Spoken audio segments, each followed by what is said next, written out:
Keep getting muted. All right, what's going on, YouTube, Instagram, Twitter, all platforms? Welcome to another special episode of New York Giants Full Access Live with the coach, Mr. Coach Ed Gladney, and NYG22. And you know, probably more Big Blue crew members are going to come through later in the show. So let's hit the intro, then we're going to talk some Giants football. Let's get it. Welcome to New York Giants Full Access with Big Pat Sports Talk, where you get the latest and realest Giants news and content. Don't forget to like, share, and subscribe.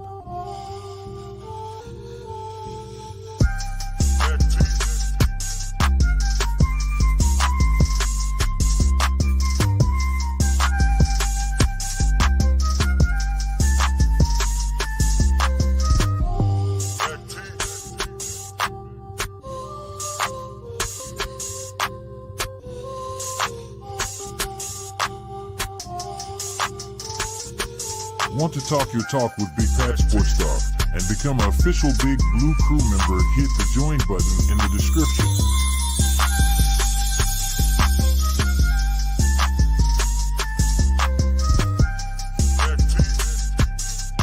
Wanna look fly? Get some Big Pat Sports Talk merch? Head over to the Big Pat Sports Shop and grab you some gear. The link is in the description.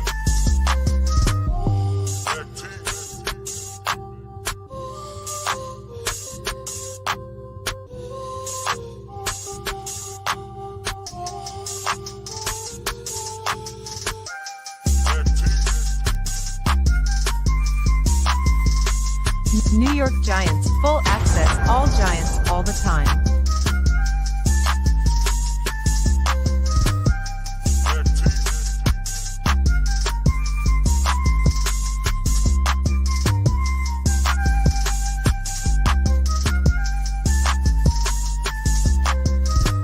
All right, Giants fans. New York Giants Full Access is now live. Enjoy the show.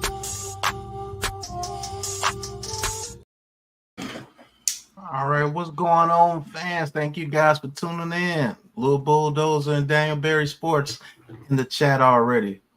What's going on, y'all, man? All right, today we're going to be talking about the New York Giants joint practice with the Detroit Lions, and the official depth chart has been released for the New York Giants heading into the preseason. It can change, but there's a lot of things with this depth chart that we need to talk about.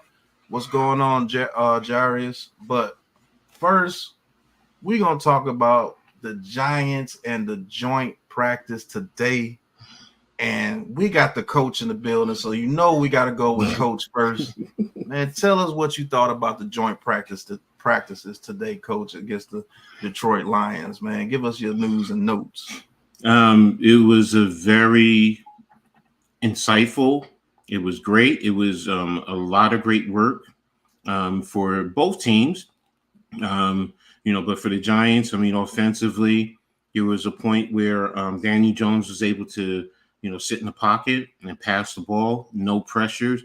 I think one of the stats that they said that they also had no offensive penalties, which, usually in a joint practice, you're going to get, because you have the referees out there, you're going to get something. So, things like that. It was productive, and the offense was clicking, defense was clicking.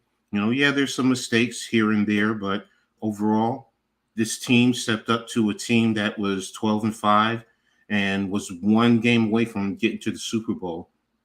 And they didn't let themselves get, thrown around and beat up, like in the past. So, that's some of my takes from today. So, we did have a lot of things going on with the camp today, with the training camp practice today. Daniel Jones and Malik Neighbors looks like a legit combination that we should expect big things out of going into this season. The offensive line actually played pretty well today against that Lions defensive front. Theo Johnson looks like he's legit. Jalen Hyatt got behind the defense today. Mm-hmm. And like you said, the one-on-ones we dominated today. The defensive line dominated today, man. So NYG, if you want to speak on some things about that, man, let's talk about it. Yeah, that man, Brian Burns, you already know, getting after it against a very good Lions offensive line. You seen Dexter Lawrence be Dexter Lawrence against one of the better centers in the league, and Ragnow. And of course, you got Kayvon Thibodeau, coming along, doing his thing, winning reps. Look, that defensive line overall, it's going to be a problem. It's going to be a problem. I'm going to tell y'all right now, there's going to be a problem and people around the league are already peeping that. They're already looking at that.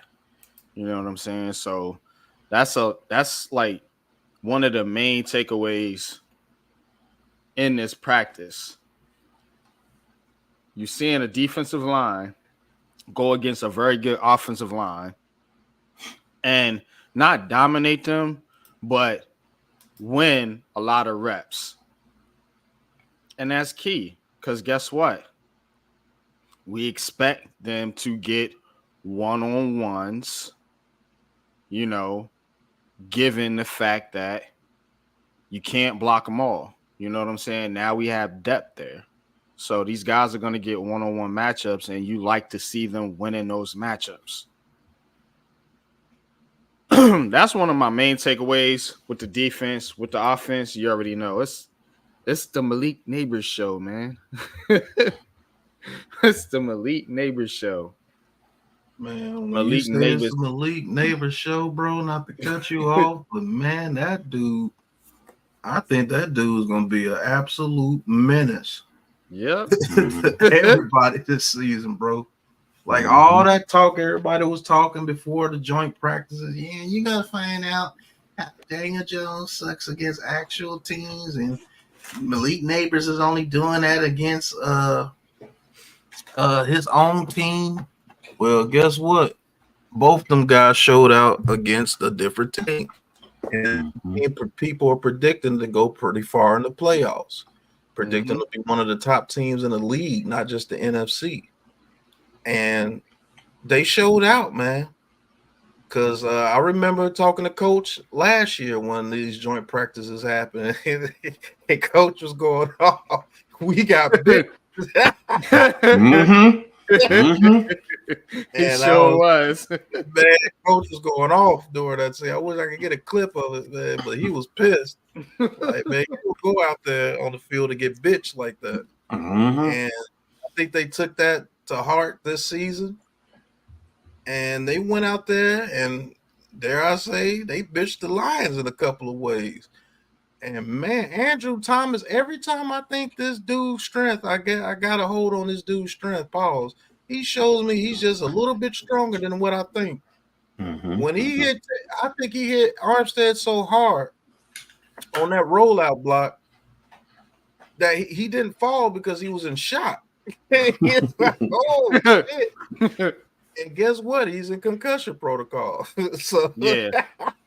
So that's how hard that hit was, man. It sounded like thunder when he hit him. And that's the stuff that we got to do as a team, bro.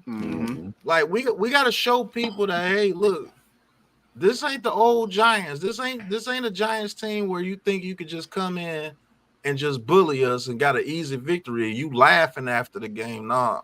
You ain't gonna be laughing. You might be crying after the game if they get their way.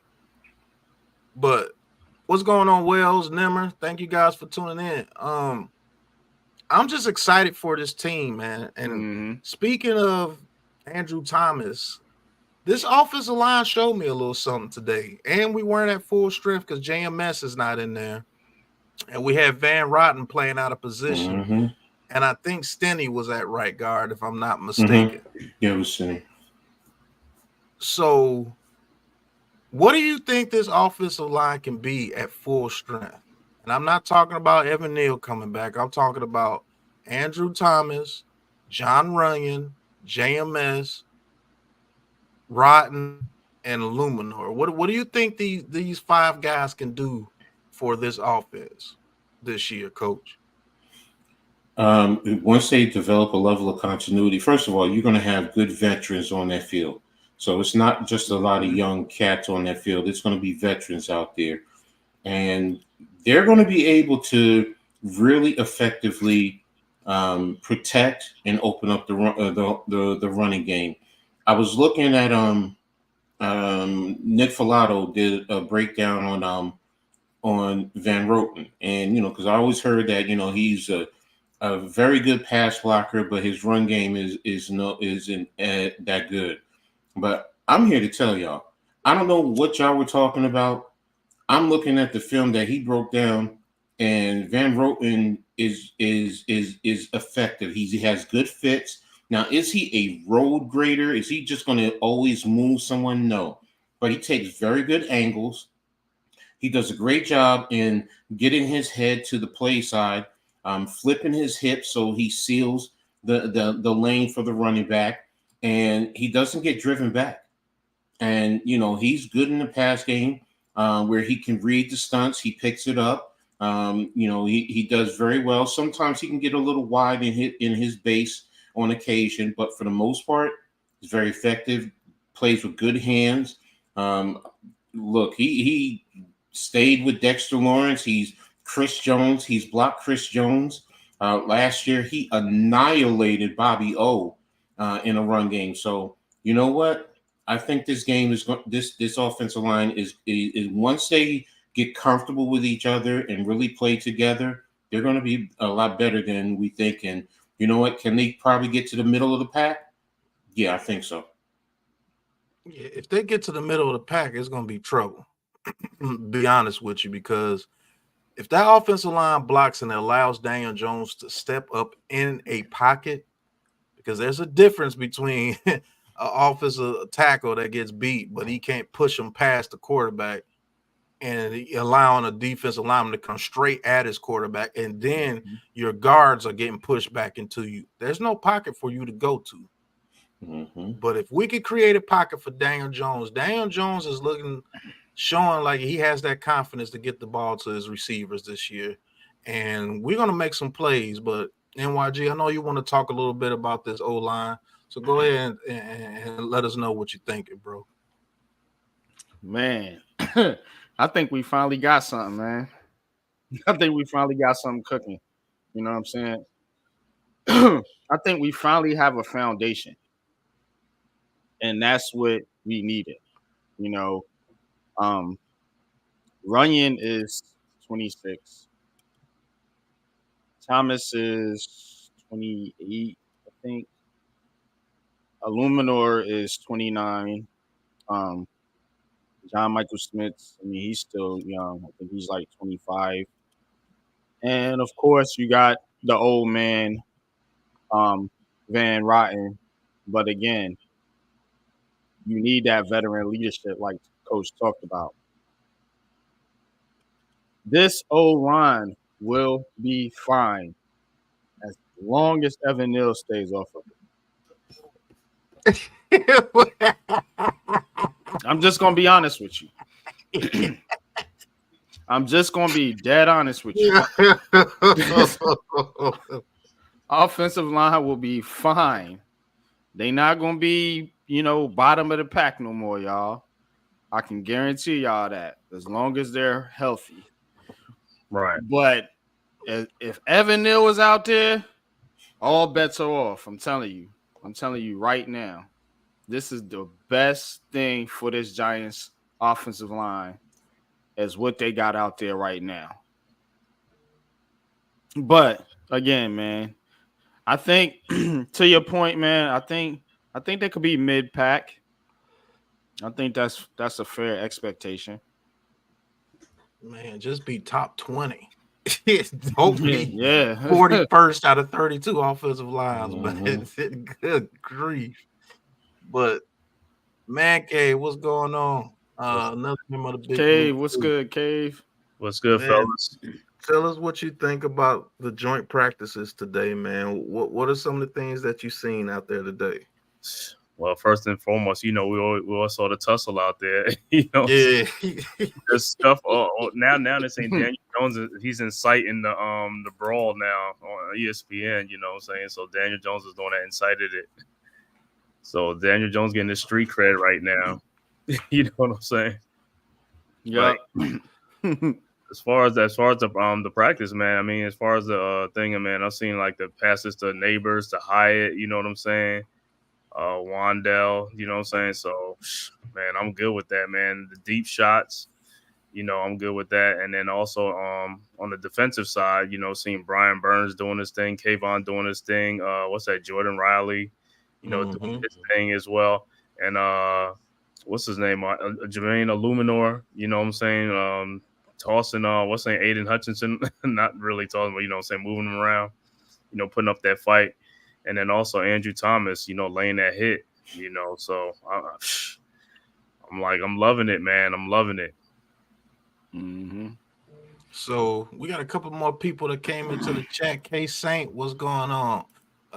Brooklyn 85, what's going on? Dash, hey Dash, if you want to come on the panel, let me know. I'll put the link in the chat for you.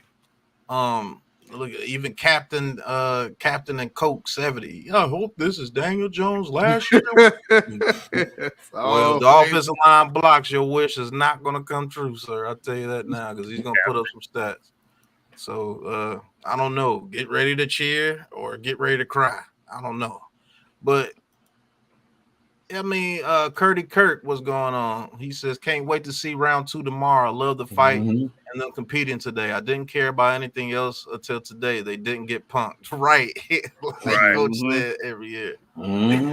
Hey, he says, Brooklyn 85, he says, Evan Neal being benched is better for the O-line. Yeah. Yes. Addition by subtraction. Absolutely.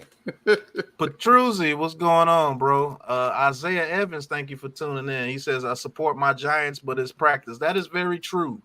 The thing that I'm most impressed about this team, because last year, like Coach said, we got bitched last year. We didn't get bitched today. We were smacking the people around today. Right. So that's what I'm proud of. Not saying that we're going to go undefeated because of one practice. No, that's not what we're saying. We're just saying we like to fight and we like the attitude of this team. Like, this team is showing that they have a little attitude and they have a little confidence. And maybe they're going to start believing that, hey, we're a good team and we can beat anybody that we go out there on the field with. That's the attitude that you have to have when you're playing football, because any doubt, you're going to get exposed. I promise you. You have any doubt on that field, you're going to get exposed. K Saint says, what up, fellas? O-line realistically 14 through 18, which I think is enough to win some games and be competitive every week. That's a damn fact. Because the weapons we have, if they have time, somebody going to get open. East Coast Gridiron, what's going on? DB from EP, he says that block sent bro straight to the trainer. Right. He's done. Straight to the trainers. Trainer. Right. Hey, E, I sent the link to you in your DM, bro. If you want to come on and talk a little bit of Giants football, and Dash, just let me know. I'll put the link in the chat for you. Captain, this dude, he says Neal was a massive bust. I never thought he would end up being a bust. I thought he was a great pick. Well, if you were following us back in the day, we didn't say Evan Neal was be a bust, but we did say that he had some issues that if he didn't correct, it will be tough on him. Me, Lou, Joe, NYG, and Coach. Alex too. I think Alex was in on a couple of those too. Where we said, "Hey, look, we did the film dude gonna hit some issues." Yeah. DJ is the Terminator. What's going on? He says DJ putting a camel clutch on some mofos. Hey, DJ got some strength too, because that wasn't no small dude that he pushed. That was a defensive lineman that he pushed, and he pushed him over. And man, Andrew Thomas slung that one guy like a sack of potatoes. I feel sorry for him. Daniel Jones said, "Man, I'm sick of this shit." Right, DJ, keep that beard, because that's giving you that confidence. Every time he got that beard, he started balling.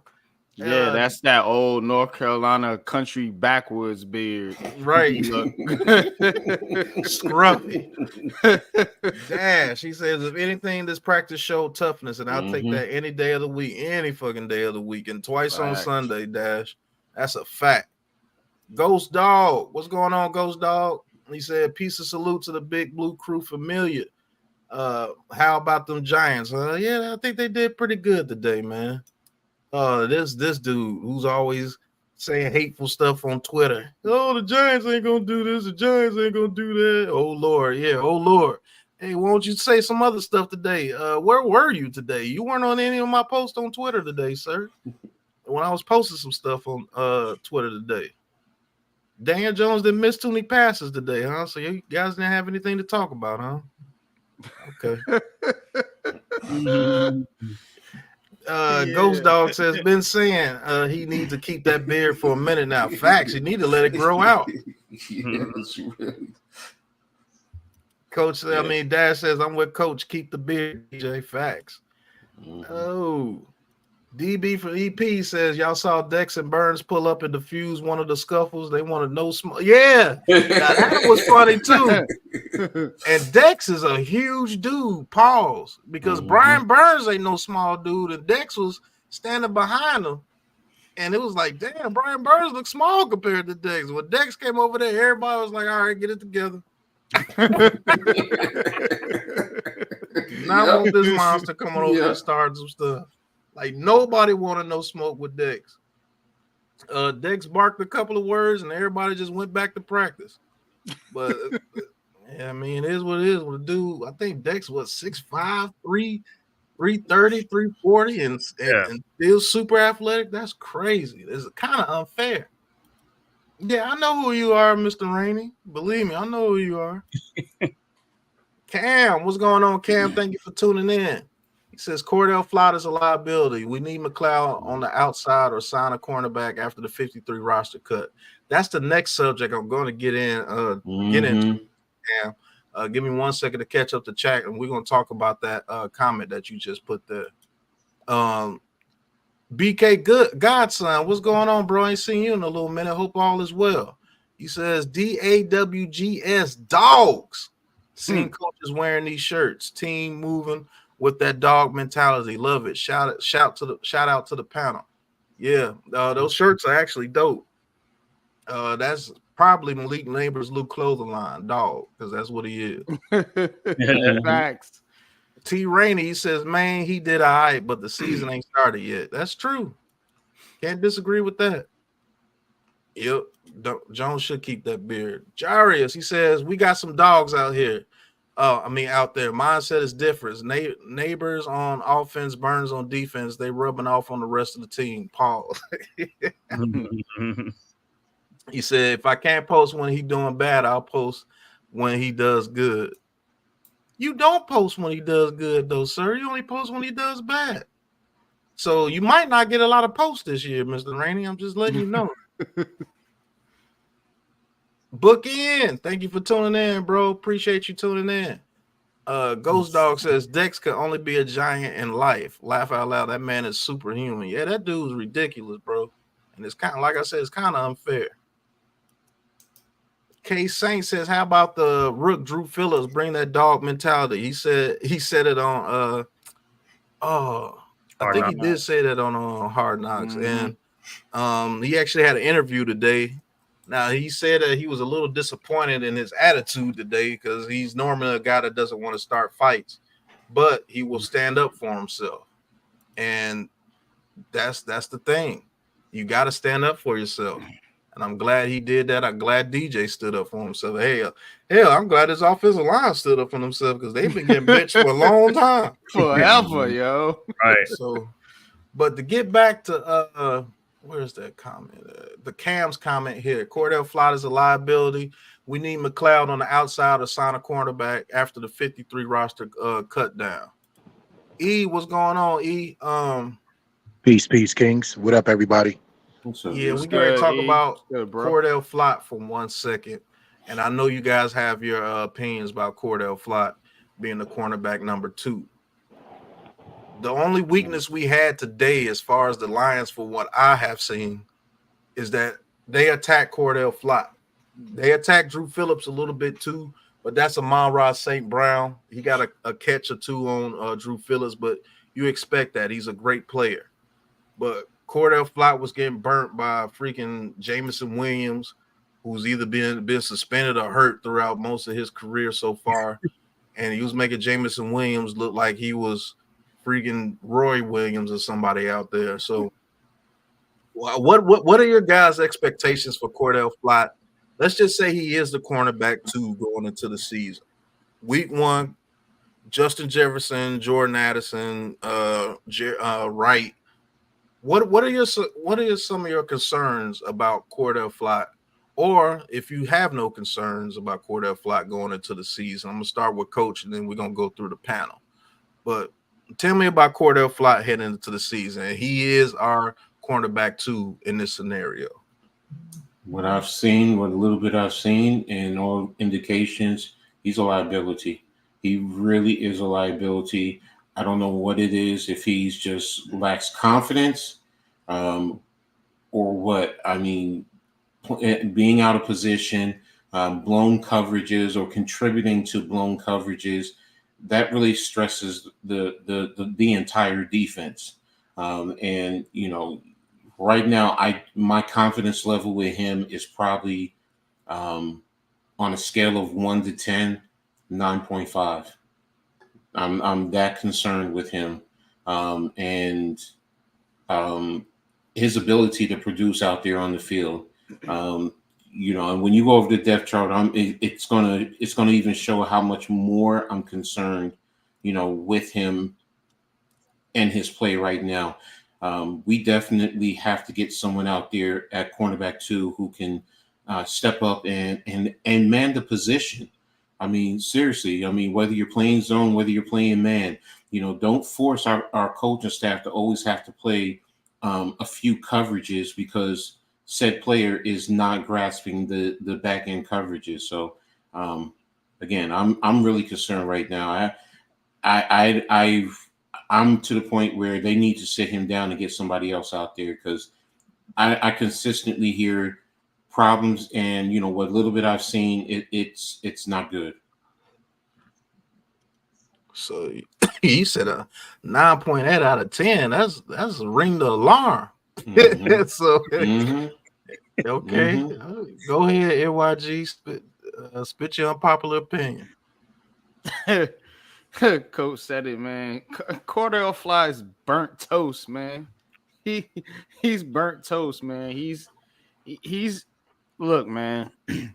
Brian Dable, I appreciate you giving a player confidence, saying, look, I got confidence in Flott, man, but that's a heap of bullshit right there, bro. Damn. Ain't can't have no confidence in that dude, man. You know what I'm saying? He's out there getting cooked left and right. And to me, to make my point, they were out there looking for a corner before they signed Burns. They were going to spend that money on a corner. Don't forget that. Mm-hmm. So, all this, we got, I don't have no confidence in Flott. Take that $9 million and go out and get a proven veteran, or somebody that can at least look decent out there. We know we expect Banks to elevate and be that number 1 shutdown corner. We just need somebody at the number 2 spot that's not getting barbecued out there on every play. And Flott, from what I've seen, ain't looking too good right now for the young fella. I mean, I hope it works out for him, but right now, some players just need time to sit. That's why having veterans on a team is so important. Everybody's, we need young players. We put the young guy in. Sometimes these young players need to sit and watch and learn. You can't just throw everybody out there as a rookie and expect them to shine, or as a second-year player and expect them to shine. So It ain't working out for Flott right now in camp, and the Giants got to make a move there. But yeah, y'all got it. Yeah, I think the thing with Flott, I think that the thing with him is like he's supposed to be a slot corner, right? He's not supposed to be like a CB2, right? Because that's what they picked him in the draft coming out. He came out of the draft. He was like supposed to be a slot. So now he's playing out of position, playing as a CB2.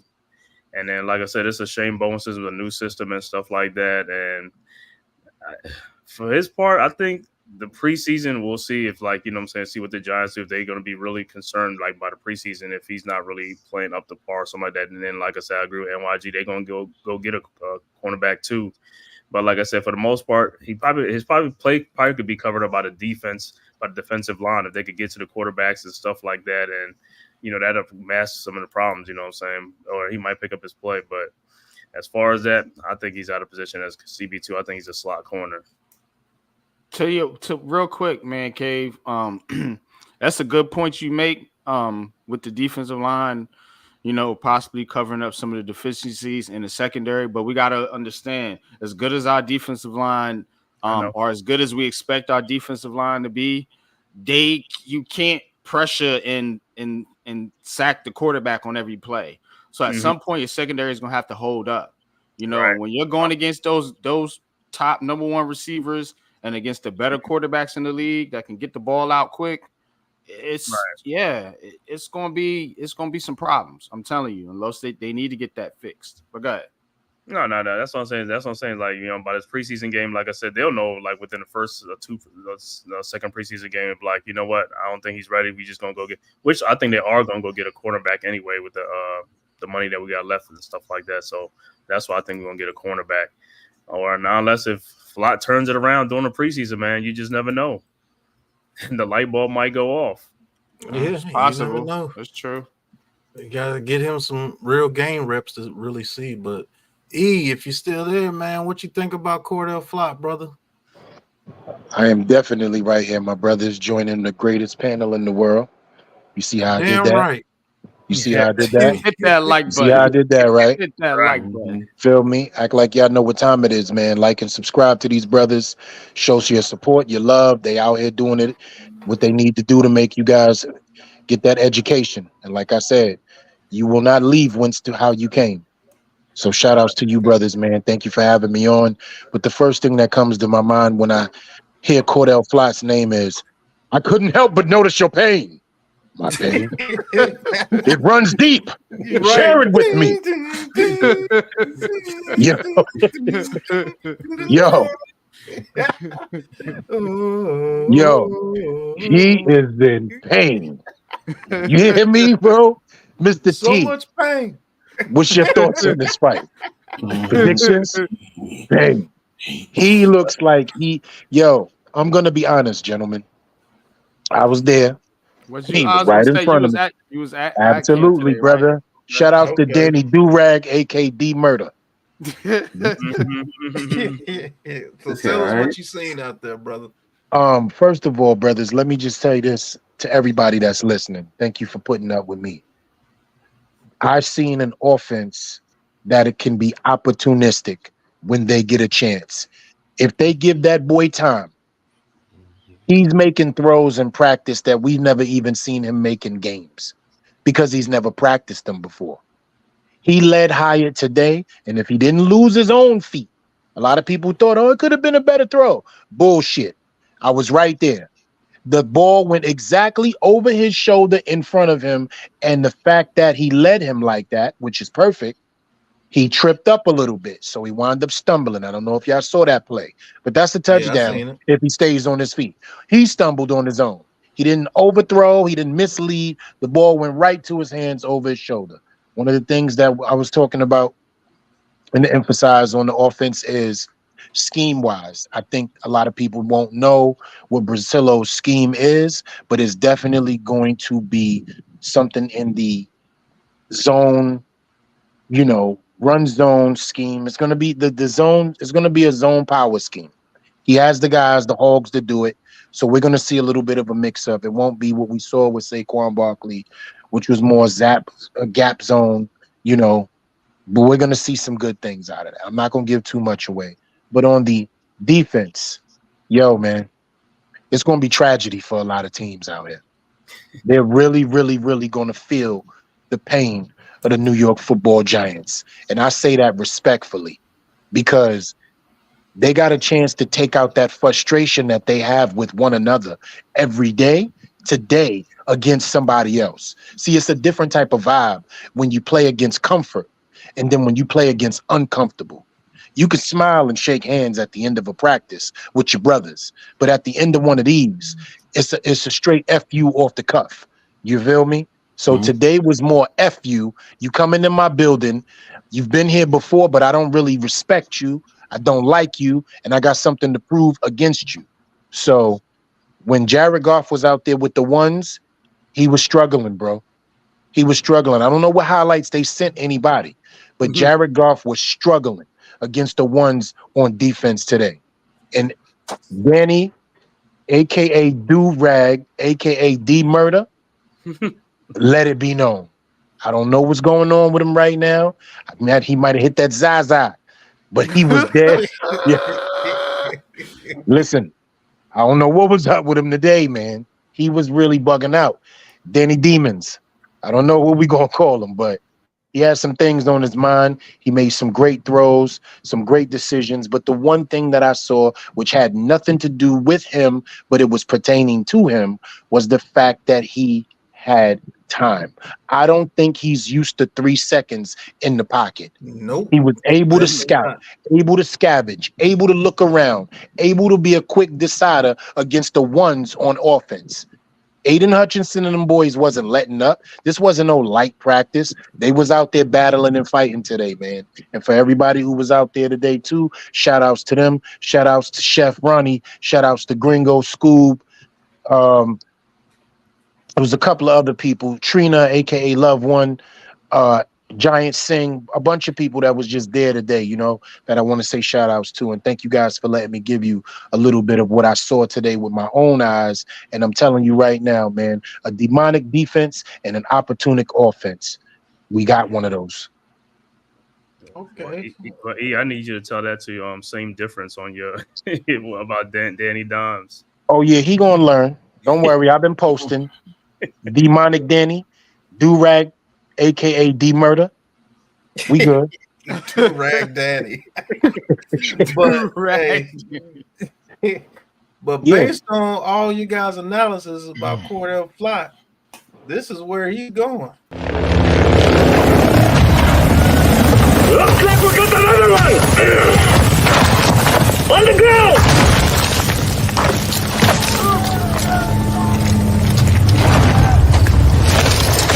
This is the Gulag. In here, you fight to win back your life. Gates! Yeah, that's true. That's it. Yeah. Yes. Y'all just sent that man to the gulag live on stream. But you know what it is, Pat? I am a little taken back, right? Because now that he's gotten a chance to be a solo act, right? There's a difference in football, and everybody on this panel knows. There's a difference between being a group and between being a solo act. He ain't Ralph Tresvant, bro. he ain't Ralph Tresvant. He Mike from BBD. Yeah. You know what I'm saying? He Mike from BBD, bro. Like, yo, it's happening. I don't know what it is. Maybe he didn't put in enough work, enough time, or just maybe he's a better spot duty cornerback. But having him out there on guys like that in the league. Yeah, man. Every down. But I do want to talk to my brother NYG about something that he said during this Cordell Flott gulag session.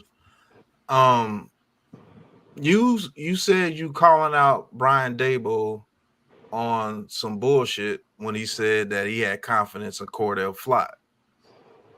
Now, I want you to elaborate on that for me, if you can, if you want to. Yeah, I will. Because as I mentioned, they were in the market for a cornerback. They knew they had a hole at corner. they knew they needed to upgrade that position at that number 2 cornerback spot. You know what I'm saying? And I understand the reasoning behind him saying it. But I'm saying is in the back of their mind, behind closed doors, him and Joe Schoen knew they needed to upgrade that spot based on their actions. And as I mentioned earlier, they were in the cornerback market. They mentioned it on Hard Knocks, the recent episode. They were looking at Kool-Aid McKinstry and Kamari Lassiter in round 2. So, where's all this confidence for Flott? Your only confidence in Flott is because that's all you fucking got. That's what I'm talking about. It's called a lack of options. Yeah, so Right. I just wanted you to elaborate on that because a lot of people will take that the wrong way. Oh, he's calling Brian Daboll out. No, it's just calling a spade. Everybody on this panel really knows that when he said I have confidence in Cordell Flott, that was kind of, well, NYG doesn't say anything the pull punches or save your feelings. He just called bullshit. And basically that's what it was. It was bullshit. You can't really have confidence in Cordell Flott in that position because you never really seen him play that position at a huge clip. He's always been in the slot. And then you drafted Drew Phillips to play the slot because maybe you didn't have confidence in Cordell Flott in the slot. So, yeah, sometimes in life you just got to call a spade and just let it be known because the truth, it may hurt, but it makes you better because you don't need anybody lying to you, to be honest with you. You don't need anybody around you to be lying to you, and that's just in life. You don't need someone around you that's going to lie and pump your head up. Oh, those yes man type dudes. That's why all those entertainers be wilding out and everything because they got people around them that's just yes man because they got their hands out. We don't do that here. If NYG told me the other day, and I'll keep saying it, dude, keep doing your videos the way you doing them, man. You bullshit. You don't have to be like nobody else. You. Right. And I thank him for that. You know what I'm saying? Because the 2 videos I did today, I'm back to my regular numbers. So it is what it is. Sometimes you need people like that. You need people to tell you what it really is. Because that's the only way you're going to get better as a person at anything that you do. So, yeah, I just wanted you to elaborate on that because I don't want people to take it the wrong way. Yeah, but ain't no shot at Coach Dabes. I'm in support of what him and Joe Schoen are doing. You know what I'm saying? But I mean, look, you can't get it all right all the time. I'm fair with that shit. You know what I'm saying? Like I understand that you can't get every decision right 100% of the time. These people are human. They're not, some type of What? right human. Yeah, they're not some type of wizard that can just wave a Right. wand and everything goes correct like they think everybody else does. So yeah, I get it. They make mistakes, you know what I'm saying? But that's what we're here as, like you mentioned, as Giants content creators, to point out the good, but to also be fair and point out some of the mistakes. That's all. So yeah, I mean that's what we got to do. So we're gonna talk a little bit about another part of the defense since we already sent Cordell Flott to the gulag. Let's talk about another part of this secondary and a part of the defensive tackle rotation. Who steps up in the secondary? Will it be Dane Belton or will it be Tyler Newman? That's part 1. And then part 2, who's going to be that second defensive tackle along Dexter Lawrence? Will it be Ryder Anderson? Will it be Jordan Riley? Will it be Nacho? Will it be Davidson? Will it be Chapman? Or will it be some other guy we bring in? Who knows? You already know Joe Schoen's probably only got about 5 people he already targeting that he already bring in on waiver wire. So, I mean, Coach, what do you think about those 2 very, very important positions that we have no real answer for right now besides the cornerback 2 position?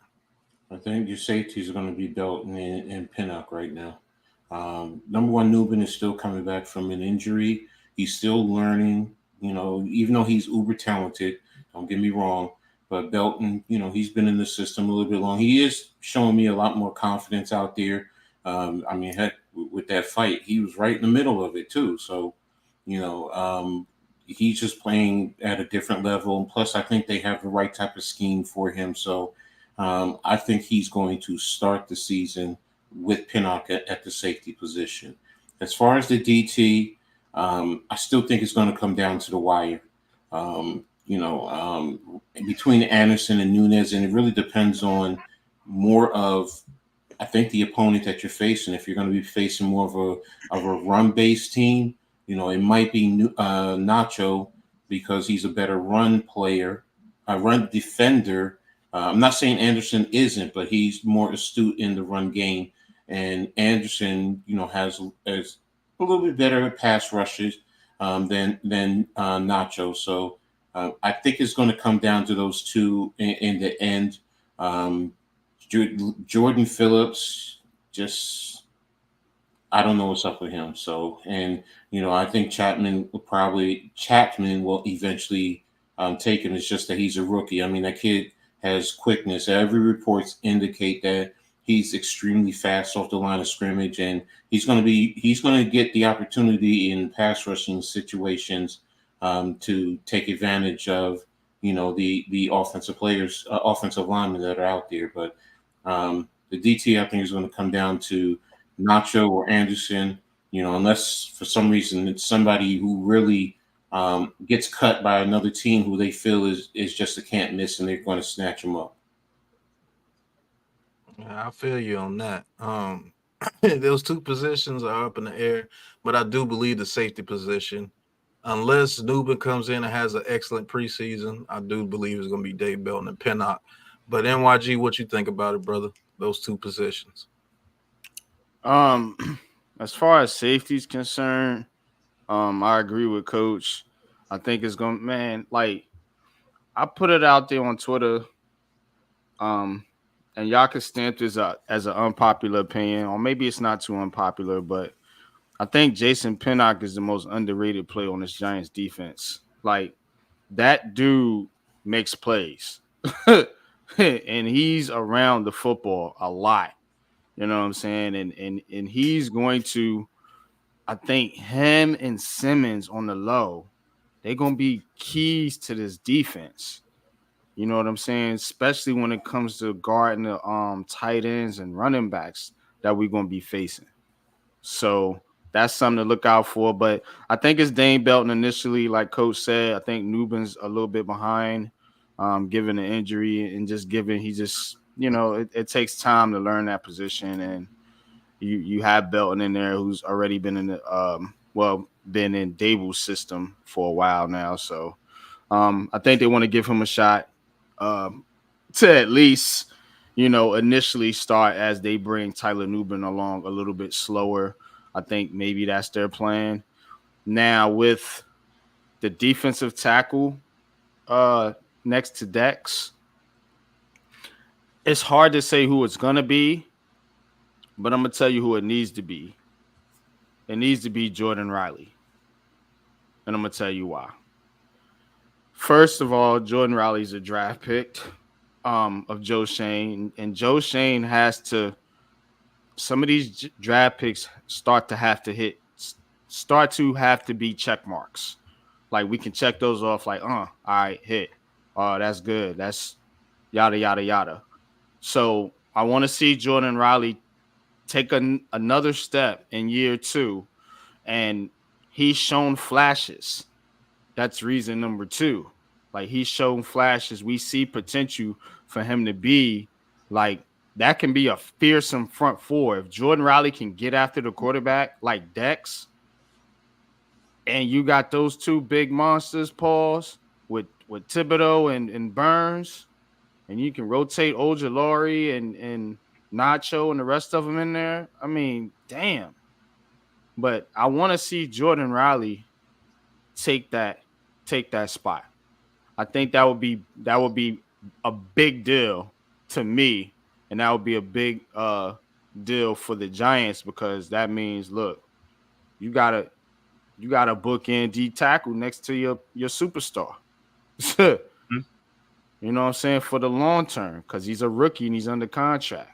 Now I don't know what happened with DJ Davidson. Seemed like he kind of fell off a little bit, but I'm looking at Jordan Riley to be that dude, to be that next great. Look, we always been the D tackle factory when it comes to drafting. Right. I think Jordan Riley could be that next hit, y'all. I'm telling you. I got confidence in this kid. Just to piggyback off what you just said right there, that absolutely makes a lot of sense. A lot of people not going to agree with you about he needs to be the other defensive tackle, but I kind of agree with that because I think he has the most talent out of those guys. And he has the most ability to be an actual solid defensive tackle that can start on about any team as long as he keeps developing. We can have Dex and then we can have baby Dex. Right. So I see where you're going with it, and it's a very good thing. But yeah, I understand that. Cave, what you got for me? Yeah, so I totally agree with NYG. I've always been a Jordan Riley man ever since last year. Like I said, the little times I've seen him play, he pushes the pocket back. If you got two guys pushing the pocket back with him and Dex in there, that could also clog up the run game. You know what I'm saying, to stop the run and stuff like that and bring more pressure to the quarterback to get the quarterback to go to the outside towards Burns and Thibodeau. So you want to flush that inside, with Dex and Jordan Riley to flush that quarterback out to those guys who's going to be waiting to sack them. You know what I'm saying? So I totally agree with the Jordan Riley thing. Nunes, Roaches, last year, he played last year, but I mean, he was all right. I didn't think he was like, I know Ashawn Robinson played better than he did, you know what I'm saying, as far as stopping the run and things like that. So, like I said, I'm more with Jordan Riley to play, next to Dexter Lawrence. That's who I want to see because, like I said, he is young. He is one of our draft picks, and he does have talent. It ain't like he just, like he's not like no Boogie Basham or something like that. You know what I'm saying? It's like, that's talent. Please. He got some talent. So, yeah, you put him over there, man. I want to see that, though, because, like I said, I want to see that pocket, like, collapse with Dex and Jordan Riley in there. And then as far as like the safety, yeah, I agree. I think it's going to be Pinnock and Belton, but I could also see a three safety, because Shane Bowen does play three safety. So Tyler Nubin's going to play because if you really look at it, we play some physical teams that like to run the ball. Tyler Nubin, he's a physical tackler. So that's another added, to stop the run and things like that. You need that physicality in the back, with them other guys. Them other guys are ball hawks and stuff like that. Belton's like he'll intercept the ball. He's not so much of a tackler, but you get a tackler back there, like a short-handed tackler. And if he could be like how Landon Collins was for us back in that back in the safety, you know what I'm saying, like how Tyler Newman could be like Landon Collins was. He was a short tackler. When Landon Collins was back there, he made them plays. That's a good point, Cave. And if you can stop that, You're gonna neutralize these teams. Like going deep and things like that, and also. Making them one-dimensional, like take away that run game, make them, one-dimensional to throw the ball, and then, you can pin your ears back, and then you got Thibodeau, Dexter Lawrence, and Burns, so that's what I see as far as like the safety look. And then as far as like the cornerback with, fly is like depends on what they do. If they go to three safety, then you really ain't got to work that QB2, you know what I'm saying? Because they'll how can I say, like how what's the name used to do it? I think it's Spagnola. How his defense used to be, it was like unorthodox. You couldn't tell what was coming. That's a fact. Can I interject something for a second? Go ahead, Coach. In reference to NYG's point about Jordan Riley. I mean, I have to see it because what most people don't realize, playing the 1 or the 0 tech is totally different than playing a 3 tech. That's really is. True. So I get Jordan Riley. He can push the pocket, but a lot of times he's pushing the pocket right over the center, as opposed to going outside the guard and pushing the pocket that way. It's a different angle. It's a different technique. That's why sometimes some teams, when they put a 3 tech is a little bit smaller. Depends on the scheme, but that's why last year our base defense was actually a 3-4. So they were playing more of a 5, so you could have bigger linemen there. Right now, all indications is we're more of an even front, a 4 type of a tech. Mhm. Remember when Dexter Lawrence first came here, where was he playing? The 3 tech. And he did not look good. But we moved him inside to the 1, to the 0, and he became an all-pro. That's my only concern, where if you move Riley out there. Now, if he moves out there and he shows he can do it, great. I'm all for it. But I'm also real to the fact, if he plays like better as a 1 or a 0 tech, you don't move him. You do not move him to the 3 tech. I get you want to put him at a DT, but it's a different technique. It's a different way to play it. And some guys just, Dexter Lawrence is a prime example. He was good, but he became elite when you moved him inside. Mhm. Yeah, that's a fact. Well, Hey, let me good point. say this. Yeah, that's a very good point, Coach. TJ, I think this is Coach TJ from Twitter. Mm-hmm. With this comment right here, that's got to be you because that's how you talk. Andrew, what's going on? Thank you for tuning in. Average Beast, thank you for tuning in, man. Appreciate you guys. Five Blizzard, thank you for tuning in. Appreciate you for tuning in. But I hear all you guys. Chris D, Lil Bozer. All you guys are making some damn good points. E, what you got for me? First of all, NYG, we got beef because you stole the thunder, brother. You feel me? You know what I'm saying? We're going to talk on this off air. You heard? Mind your business. You understand? Mind your business. You keep talking about somebody else. Feel me? Because we definitely had a conversation. One, the question was posed about the safety position. Right now, Pinnock, and let me bring up a name that I haven't heard nobody say, and I thought they were going to say it. McLeod is having one of the best underrated camps possible. And it's reminding me of Pinnock's camp from last season. Pinnock put everybody on notice in camp, and his play translated to the field last season. McLeod is having one of those same type of camps. I'm just telling you that now. I didn't think that was going to happen. I thought I was going to be speaking about Belton and Newbin, and that was it right there. Thinking that we just got our draft pick. We got the best safety in the draft according to all of our opinions and thought processes and the world. And then Belton taking his leap forward because on spot duty, we've seen him be definitely a player. But Nick McLeod is taking steps, and I'm very happy to see that. So I definitely think it's going to be Belton probably starting because of the experience factor, but eventually we're looking for Newbin to take that step up. Right now, he's not playing as fast as he should be. I saw something today where he took a horrible angle. Instead of backpedaling, he left his feet open, and everybody knows that that's the worst position to have because you cannot move side to side when your feet are flat. And he took a horrible angle on Montgomery for a running play and whiffed. Just looked crazy right in front of me. But so he's learning, and that's a rookie right there. So we're going to give him some graces. But Jordan Riley is definitely the name that I was going to bring up, definitely speak about. I'm very, very high on this young man, pause, because of the fact that what I see in his toolbox, he reminds me of a Jonathan Hankins. A lot of people don't want to talk about it. He has that big lower body, those long arms, and he's more athletic than you really understand until you see it in front of you. He's knifing through the defenses. He's right there to make the plays that counts, but he just needs the reps. He's just one of those guys like Jonathan Hankins. Remember, Big Hank had to back up a couple of people on the DT list before he got where he needed to get.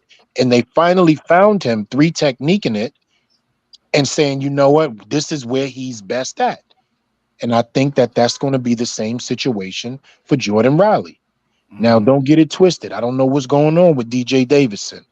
Maybe he's not working out as hard. Maybe he's taking a step back, or maybe the rotation and the defensive scheme is a little bit different. Remember, certain defensive schemes fit certain defensive players' skill sets. Right. Coach alluded to Dexter Lawrence.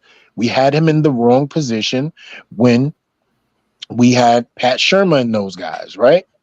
But as soon as he was switched to the 1 tech and 0 tech, look at his career, look at his skill set, look at his agility, look at his strength, and look at the fact that he's the #1 DT in the NFL. Hands down. He's the #1 DT in the NFL. Aaron Donald's gone. That spot goes to Dex. No question. And he's hurting people in practice to prove it. You know? Like, Yeah, he's hurting his own damn people. He's hurting his own teammates, man. Right. Crazy, yeah. Right. But 40 Love, So, yeah. what's going on? Thank you for tuning in. A-Tracks, thank you for tuning in. Yes, I do think Eric Gray makes this team. BK Godson, and he said he can't block. That's a wrap. He must be talking about Evan Neal. Got to be. You guys did mention one name that I cannot stand. And we're gonna I get know. another special gulag going. Freaking Boogie Bash. Good Lord. Looks like we got another one! On the ground!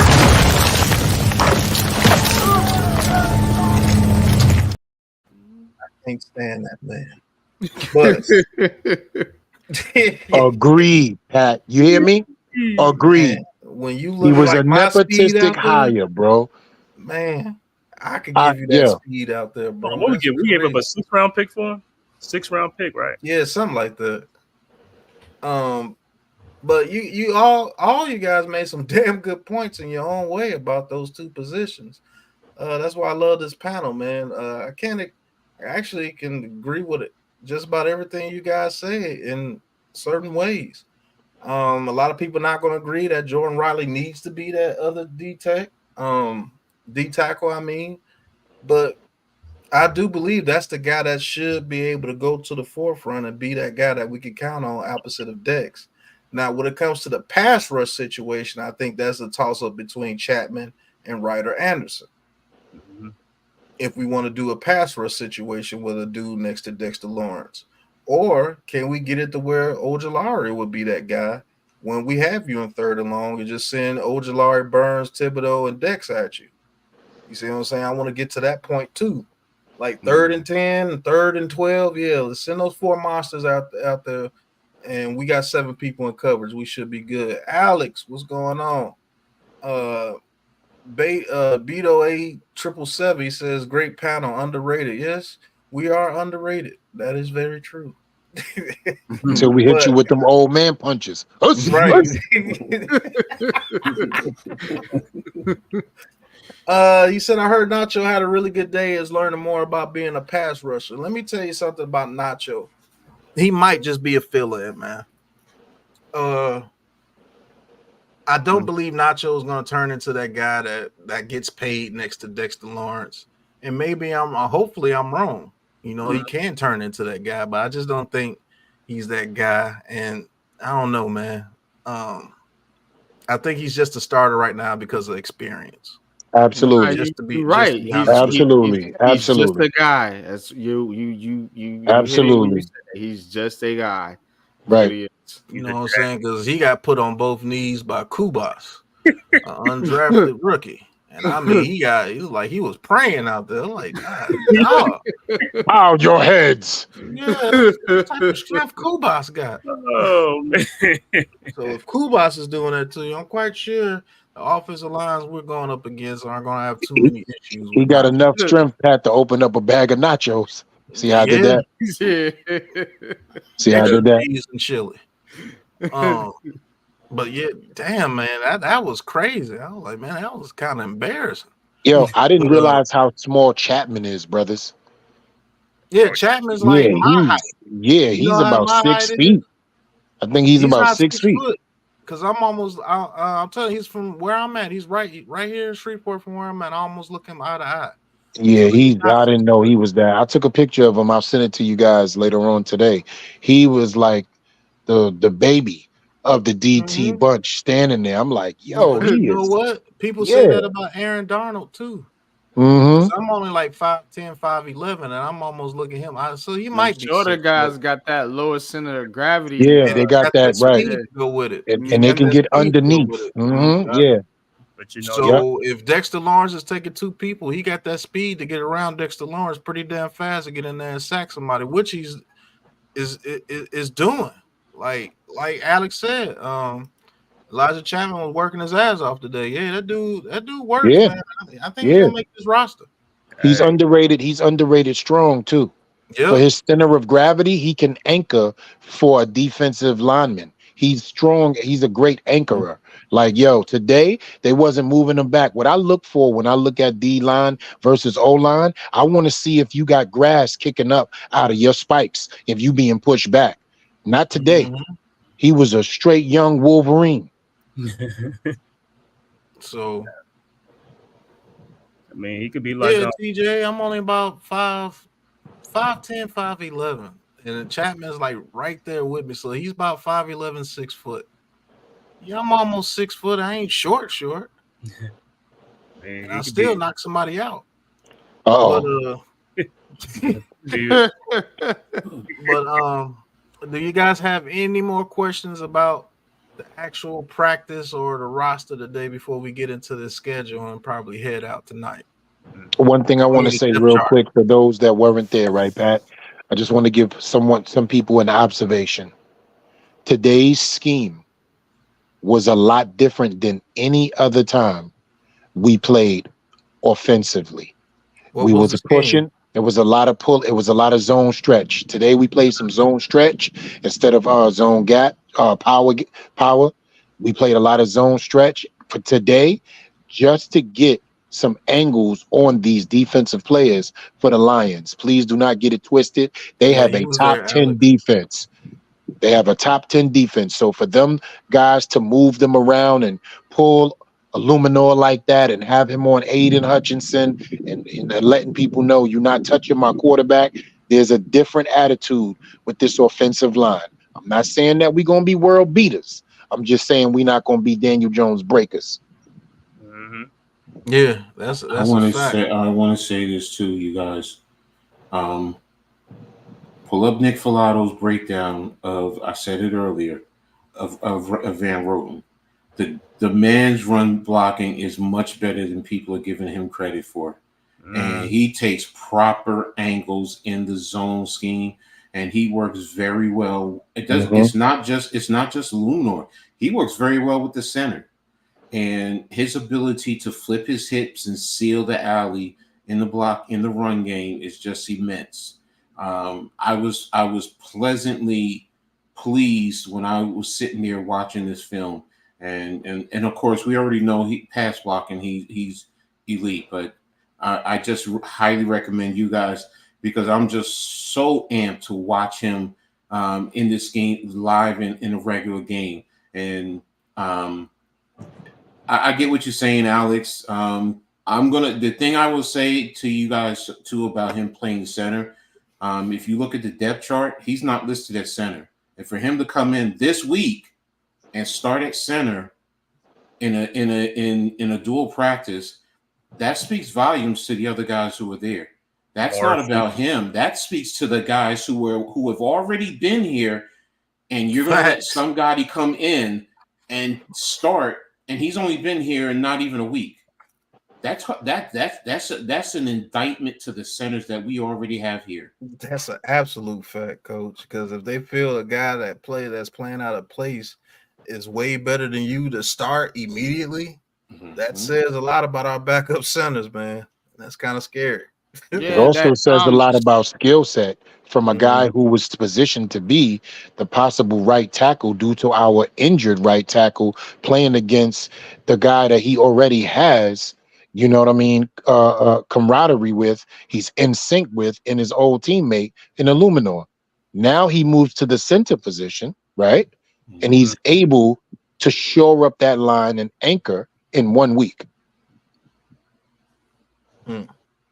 Well, Alex says I won't completely say he's outplayed our backup centers being there. Well, he's getting a rep, so I guess they feel confident in him being out there, Alex. So and you're out there, so maybe you can tell us a little bit more about the centers. But yeah, that is kind of alarming that he's his first. He ain't even been here a full week yet, has he? Nope. 4 days and 3 nights. Well, he was on the bottom of the pile. He was on the bottom of the pile. That's crazy. He ain't even been He here got a that full week resort yet. package, 4 days Right. and 3 nights. You heard? For real. I tell you what, though, don't touch him.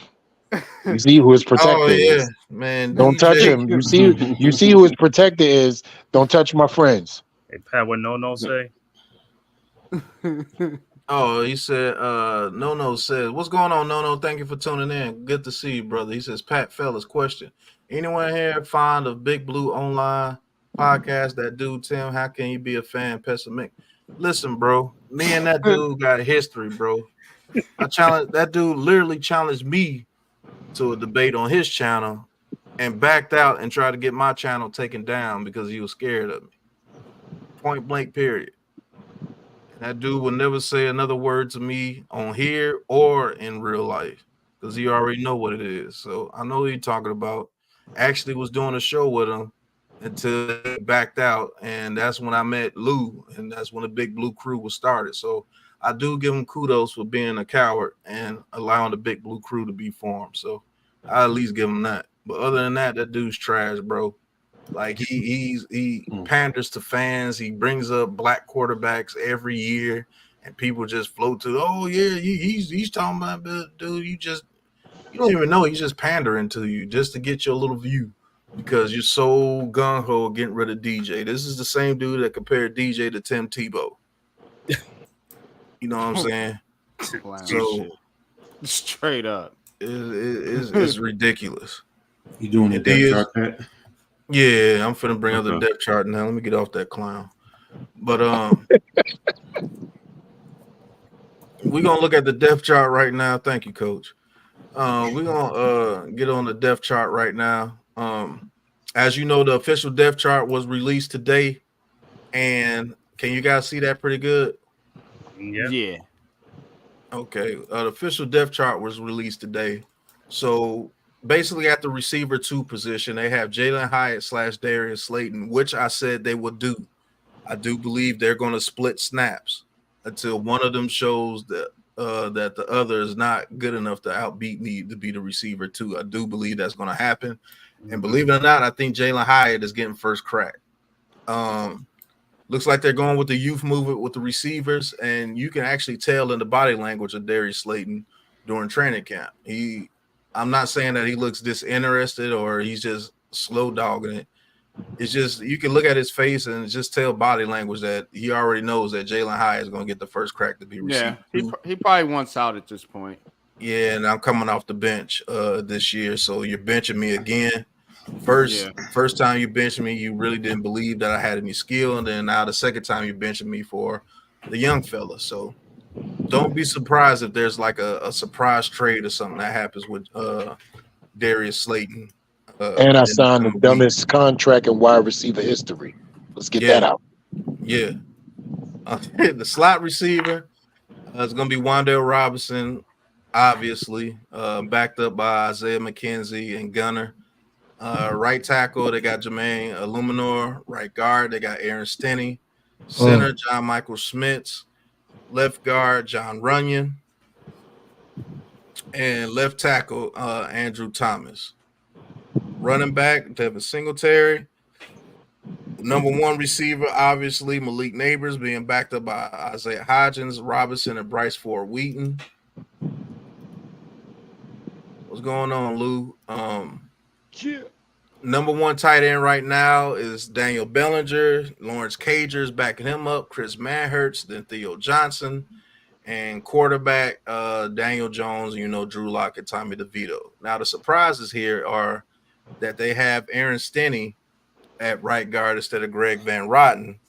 So I don't know how long ago this list was made. Maybe it was made about 3 days ago. Not a surprise to me, but they got Jalen Hyatt ahead of Darius Slayton, to be honest. And At tight end, they got Theo Johnson as the number 4 tight end, and Daniel Bellinger as a starter with Lawrence Cage or Chris Manhurst backing him up. So, I mean, that's your starting lineup there. And is there any surprises to you guys? We're gonna go on the panel. Is there any surprises about that starting lineup right there? We're gonna start with Coach, then we're gonna go down the line.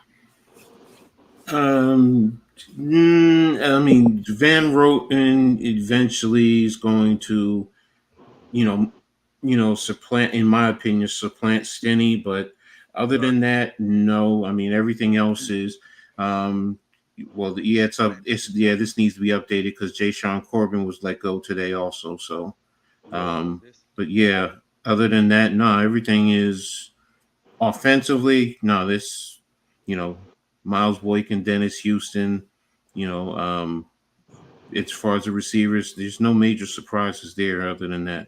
That's what we. It's going crazy. What? Sorry, Coach. Yeah, It's 11-6. crazy this year. Nigga, I'm telling you, New York Giants gonna kick everybody ass. I'm So, sorry, Coach. I've been holding that in. But yeah, no, I mean, Alex is saying he's surprised. Miles is in second teams, so that I can't. I mean, I haven't seen him, so I'd have to wait for his game film or live action to see. But offensively, everything's not a surprise to me. Well, you know what? Yeah, what you call it at the 4-string tight end. Maybe that's about it. Right.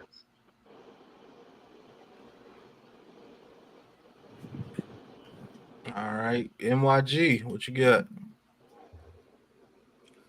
I mean, like I said, not too much going on there.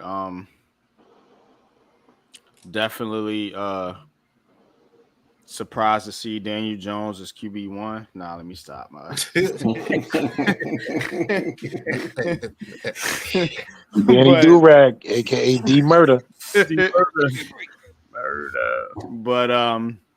But nah, man, like I said, I think time's about up for Slayton here. You know what I'm saying? Wow. I think yeah, that is surprising. I think I'm surprised it coming from him. That's what I'm saying. Yeah.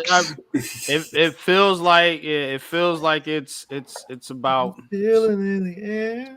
It's about time to I can feel it coming in the air. Right. And it's not Slayton's fault, man. It's Jalen Hyatt's fault, man. It's Jalen Hyatt is putting that pressure on dude, bro. Like this dude is serious with it. Like he is serious with that shit, man. I mean, you as a Giants fan, I fucking love that shit. You know what I'm saying? I'm not attached to no particular player. I'm not that type of fan. You know what I'm saying? I only supported Slayton because I thought he got a bad rap, much like people support DJ because they thought he got a bad rap. You know what I'm saying? So, but yeah, it looks like the writing's on the wall, man. That's one of my main takeaways from that depth chart. I don't think he's gonna be gone. I think they're probably gonna find a trade for him. Because think about it. This dude went on Keyshawn Johnson's podcast and he wants like 100-something targets a season. He ain't getting that shit here. Like he got to go somewhere and be somebody's like solid number 2 to even come close to that. So and then there was the contract. See, I read tea leaves like shit building up. There was the contract situation. There was him being benched. Like that shit adds up in somebody's psyche, and sooner or later you like, you know what? Just move me. I'm not part of the future here. He's still a young player. Mm-hmm. You know what I mean? So that's how I feel about it. What? We need the picks.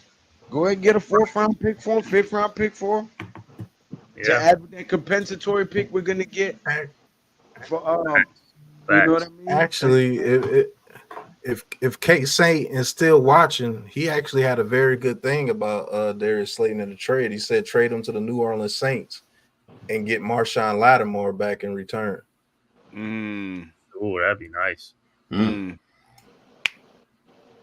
Be nice because I mean, just look at our wide receiver room right now. We can afford that right now.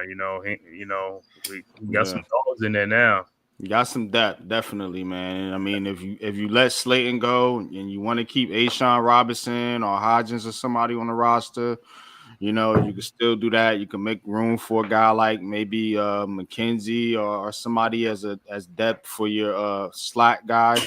So, I mean, ways to do it. You know what I'm saying? But I just think like with Slayton, it's just, and I think this is how Darius Slayton feels. You know what I'm saying? And that's where I think this is coming from.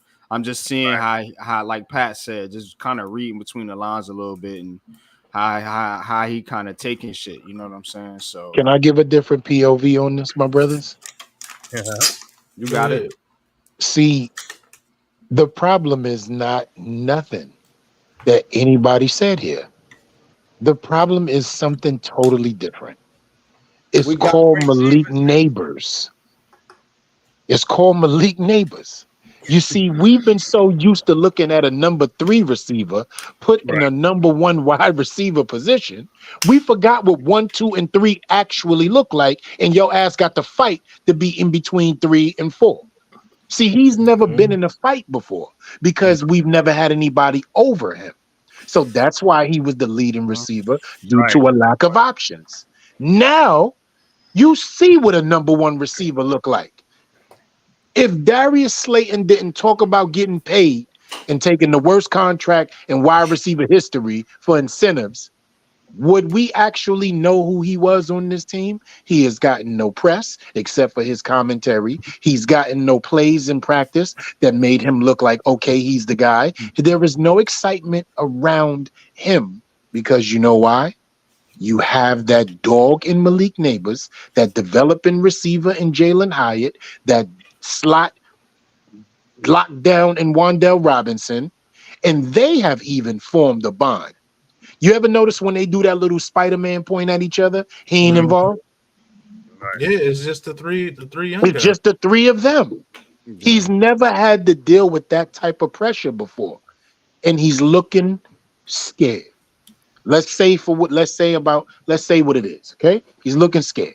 He knows his minutes is about to get lower. He's definitely not going to hit those incentives because he played himself, and now it's getting crazy. Remember, he's always been on the team by default. Last season, they were trying to get rid of him.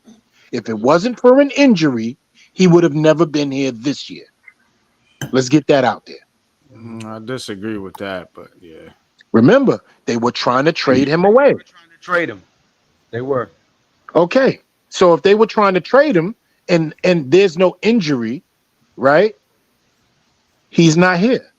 Well, they didn't like him. They knew. I mean, they he wasn't. Their pick. He was their guy. They stuck with him out of necessity. But then he carved himself out a role here. Now, like you said, we've got receivers, and he's not up to par. So as far as with those guys, but I think he stays on the team, man. Yeah, he's definitely gonna be here. Bryce Ford had an injury that he's coming back from. Allen Robinson hasn't put enough stuff on the field yet for them to really make a decision. I think because he has familiarity with the team, the offense, and Jones, I think he still makes the roster. Right. And Isaiah Hodgins has been absent. I think he makes the roster. Let me just be clear what I'm saying. I think he makes the roster. I think he wants a trade. Yeah, that's what I was gonna say. I think he will want out. Yeah, because he feels disrespected and slighted. Yeah, he feels slighted. That's the only thing.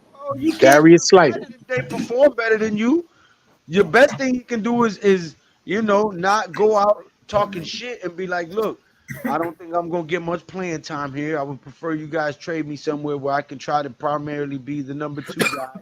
You know what I mean? Or maybe even the 3. But I want to go somewhere where I can get some run. I'm not gonna get no run here. But and to be honest, be an asshole. Yeah, you shoot yourself in the foot because you ain't made enough good splash plays for somebody to really want you. So if you start talking crazy in the media, you're gonna shoot yourself in the foot. But to be honest with you guys, I don't even think it's because he's not good enough or lack of talent. I just believe that he's in a bad situation with a young guy like Jalen Hyatt that has a similar skill set to you That's that is younger. exactly what I think it is. Right. And they're gonna go with the youth movement. He Because doesn't if have that. Jalen Hyatt's not here, he's the number 2, and Yeah, he's happy with easily. that. Yeah. Exactly my And point. then then he can demand the money that he fucking wants. Yeah. All right. By not he signing a just bullshit incentive-laced contract that you know you ain't never gonna make. That's why I said the problem is Hyatt. And the drive home ease point, he doesn't have that camaraderie like those 3 young guys do. They relate to each other better. And Neighbors was his worst nightmare. That was it. Because now when Neighbors comes in, he's still young, like Wan'Dale Robinson and Hyatt and all those guys. Every time you see those 3 guys are right there. When one of them makes a play, they're right there. They have that camaraderie together, and that is strong. You don't want to break that bond that they have by putting Slayton in there over Hyatt. And Pat, let me say this, right? The greatest thing that Darius Slayton can do this season, being in between a 3 and 4, is play that destroyer role that I like to call it. That, oh man, he ran back the punt for us. What was his? Deshaun Jackson.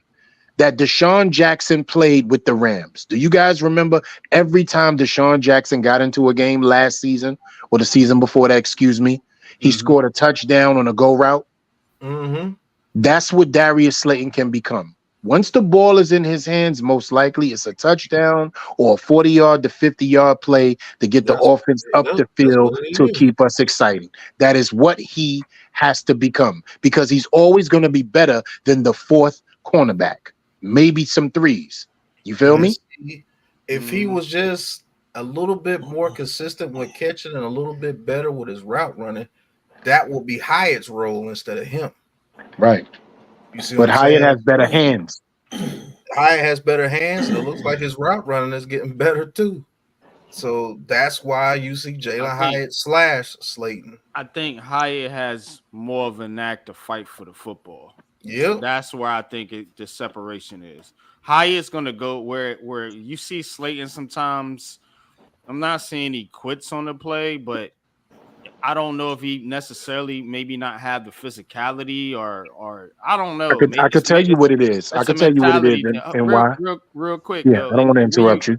Yeah, nah. And where you see Hyatt, where you see him like have that, like he's almost like how you were saying, baby Dex. He's like baby Malik Hyatt with speed. You know what I'm saying? He's gonna fight for the ball. He's gonna have that dog mentality that they're exactly bookends. He attacks the ball. That's what I'm talking about. Slayton doesn't necessarily do that. That's and the he has the ability right to do it. That's what makes you kind of crazy, because his rookie year he was doing it. Right, but it's his ability not to fight through plays at the line of scrimmage. And why? When he's man pressed, right? If he put hands on him, he's one of those type of cats that, like, when you play ball, you can talk him out of his game because he doesn't like to be physical. Some dudes just doesn't like the physicality of playing a basketball game, right? They always want to call a foul. That was a foul right there. It's always a foul. He's that way. If you ever listen to when he talks, he says it. Yo, man, DBs are really slick in this game. You know, they'll hold you, pull you, grab you, push you, and they know how to get away with it with the referees. See, that to me right there lets me know that they're too much in your mind, when you should be learning how to create separation, hand fight, learn how to up and under, swim over the top, pull, latch, and move, and escape at the line of scrimmage. Hyatt naturally has better feet than Slayton off the line. Yeah, that's a fact. But you need to come a receiver like Adams over there, Devontae Adams with the Raiders, and D-Hop. I think they're some of the best that do that. Them dudes get away with pushing off so much, bro. But they do it in such a subtle way that it's like, damn. Because that's the way D-Hop has been getting open the past 2 years. I'll just be honest, because he doesn't have the speed anymore to get past you. So he's using those little elbows to your rib to get you off that slight get off, and he catches the ball. it's crazy. It's a lot of Yeah, things that it's goes just into it. nuances, man. Yeah, It's just little little small nuances. nuances that he doesn't have. And if he's not developed them, and I'm supposed to see that in your fourth year, I'm supposed to see you be able to hand fight at the line of scrimmage. You know what I mean? Get away with if they're pressing you, you're pulling them, but you got that twitch where it doesn't get caught. So he never developed these things, and Hyatt is developing them as time goes along in a shorter period of time. Yeah, and that's why I think that Slayton will probably demand a trade by the midpoint if they don't trade him before the season. By the midpoint, he's probably going to demand a trade because I'm only getting about 5 to 10 reps a game. I don't No, see how he gets the rep. If Hyatt's playing, if Hyatt's out there balling, I don't I don't see how see he gets the how reps. he gets the Stay in reps. a 5 wide. And that's gonna piss him off because guess what? He's in a contract year and he's trying to get Facts. paid. So And I can't blame either side because in fact, that's can't why blame either side. that's why I'm taking this approach to it. You know what I'm saying? Because I'm not. This isn't on the Giants. You know what I'm saying? This isn't on Slayton. This is just a fractured relationship. Yeah. Yep. You know what I mean? Yep. Man, Absolutely. Kate, you got anything, any surprises with the offense before we get to the defense? And Miz, what's going on, Miz? I'm good, man. What's up? No, only thing I'll say about this whole Slayton thing is this is where I stand right now and with what I'm seeing with this team. The train is already on its way north. If you ain't in it, we're sorry. No disrespect. See you later. Left you at the station. Left you at the station. I'm done with people's feelings. It's about fucking winning now. From here on, that's it. I'm done with feelings. Fact. That's a no fact. more soap operas. No more feelings. Yeah, I'm sorry. Slayton is. Check it out. Slayton is an average wide receiver. He's a good hard worker. He's a nice guy. You want to know the difference between him and Hyatt? Like exactly what Alex just said. Hyatt's got that young, hungry dog in him. Slayton, he's just settling for like, I'm good right here. The other guys are reaching for the stars. You can see it. And I don't know. I'm not knocking him. But, you know. We go and draft another young receiver next year. So whatever. But you have that difference in players, right? You have some guys who make it to the NFL and they're content with just being an NFL athlete. You have some guys who want to have the most sacks or the most catches or the most touchdowns. And then you have some guys who just want to be the greatest ever, right? And you know that's kind of how you categorize the guys on your team. You know what I mean? And you want to get the guys who are just content with being on the team the fuck up out of there. You know what I mean? And you want them guys who want to break records, who want to be the best, who want to be the best team player, who want to give their all for the team to win and go to a championship.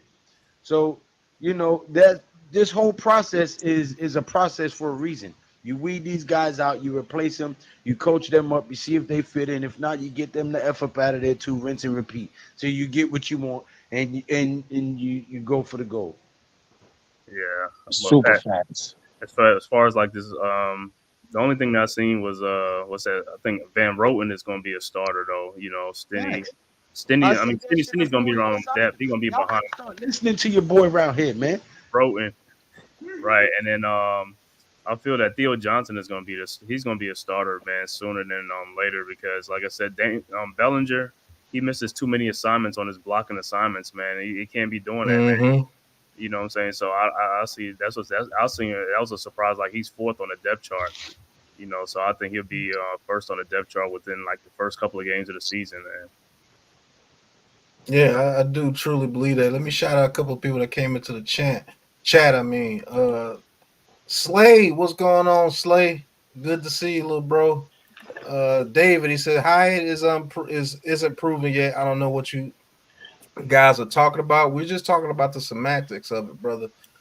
Circle of Kings LLC, hit that like and subscribe button for us. Every one of these content creators on the panel, man, good to see you. He said the offense should be okay. Yes, I think they're going to be more okay as long as that offensive line blocks. And David, he says Daniel Jones is probably the most trusted Darius Slayton. Okay. Give me the big screen for a second. Daniel Jones got This, trusted audience too. Give me the big screen for a second, sir, please. yeah, hold on. This would probably be true if Neighbors wasn't here. Exactly. Give. Ooh, say it again. That right there, that statement is true until Neighbors came, which elevated Hyatt and Wandale Robinson when he came. Come on. Come on. The New York Giants offense should be okay.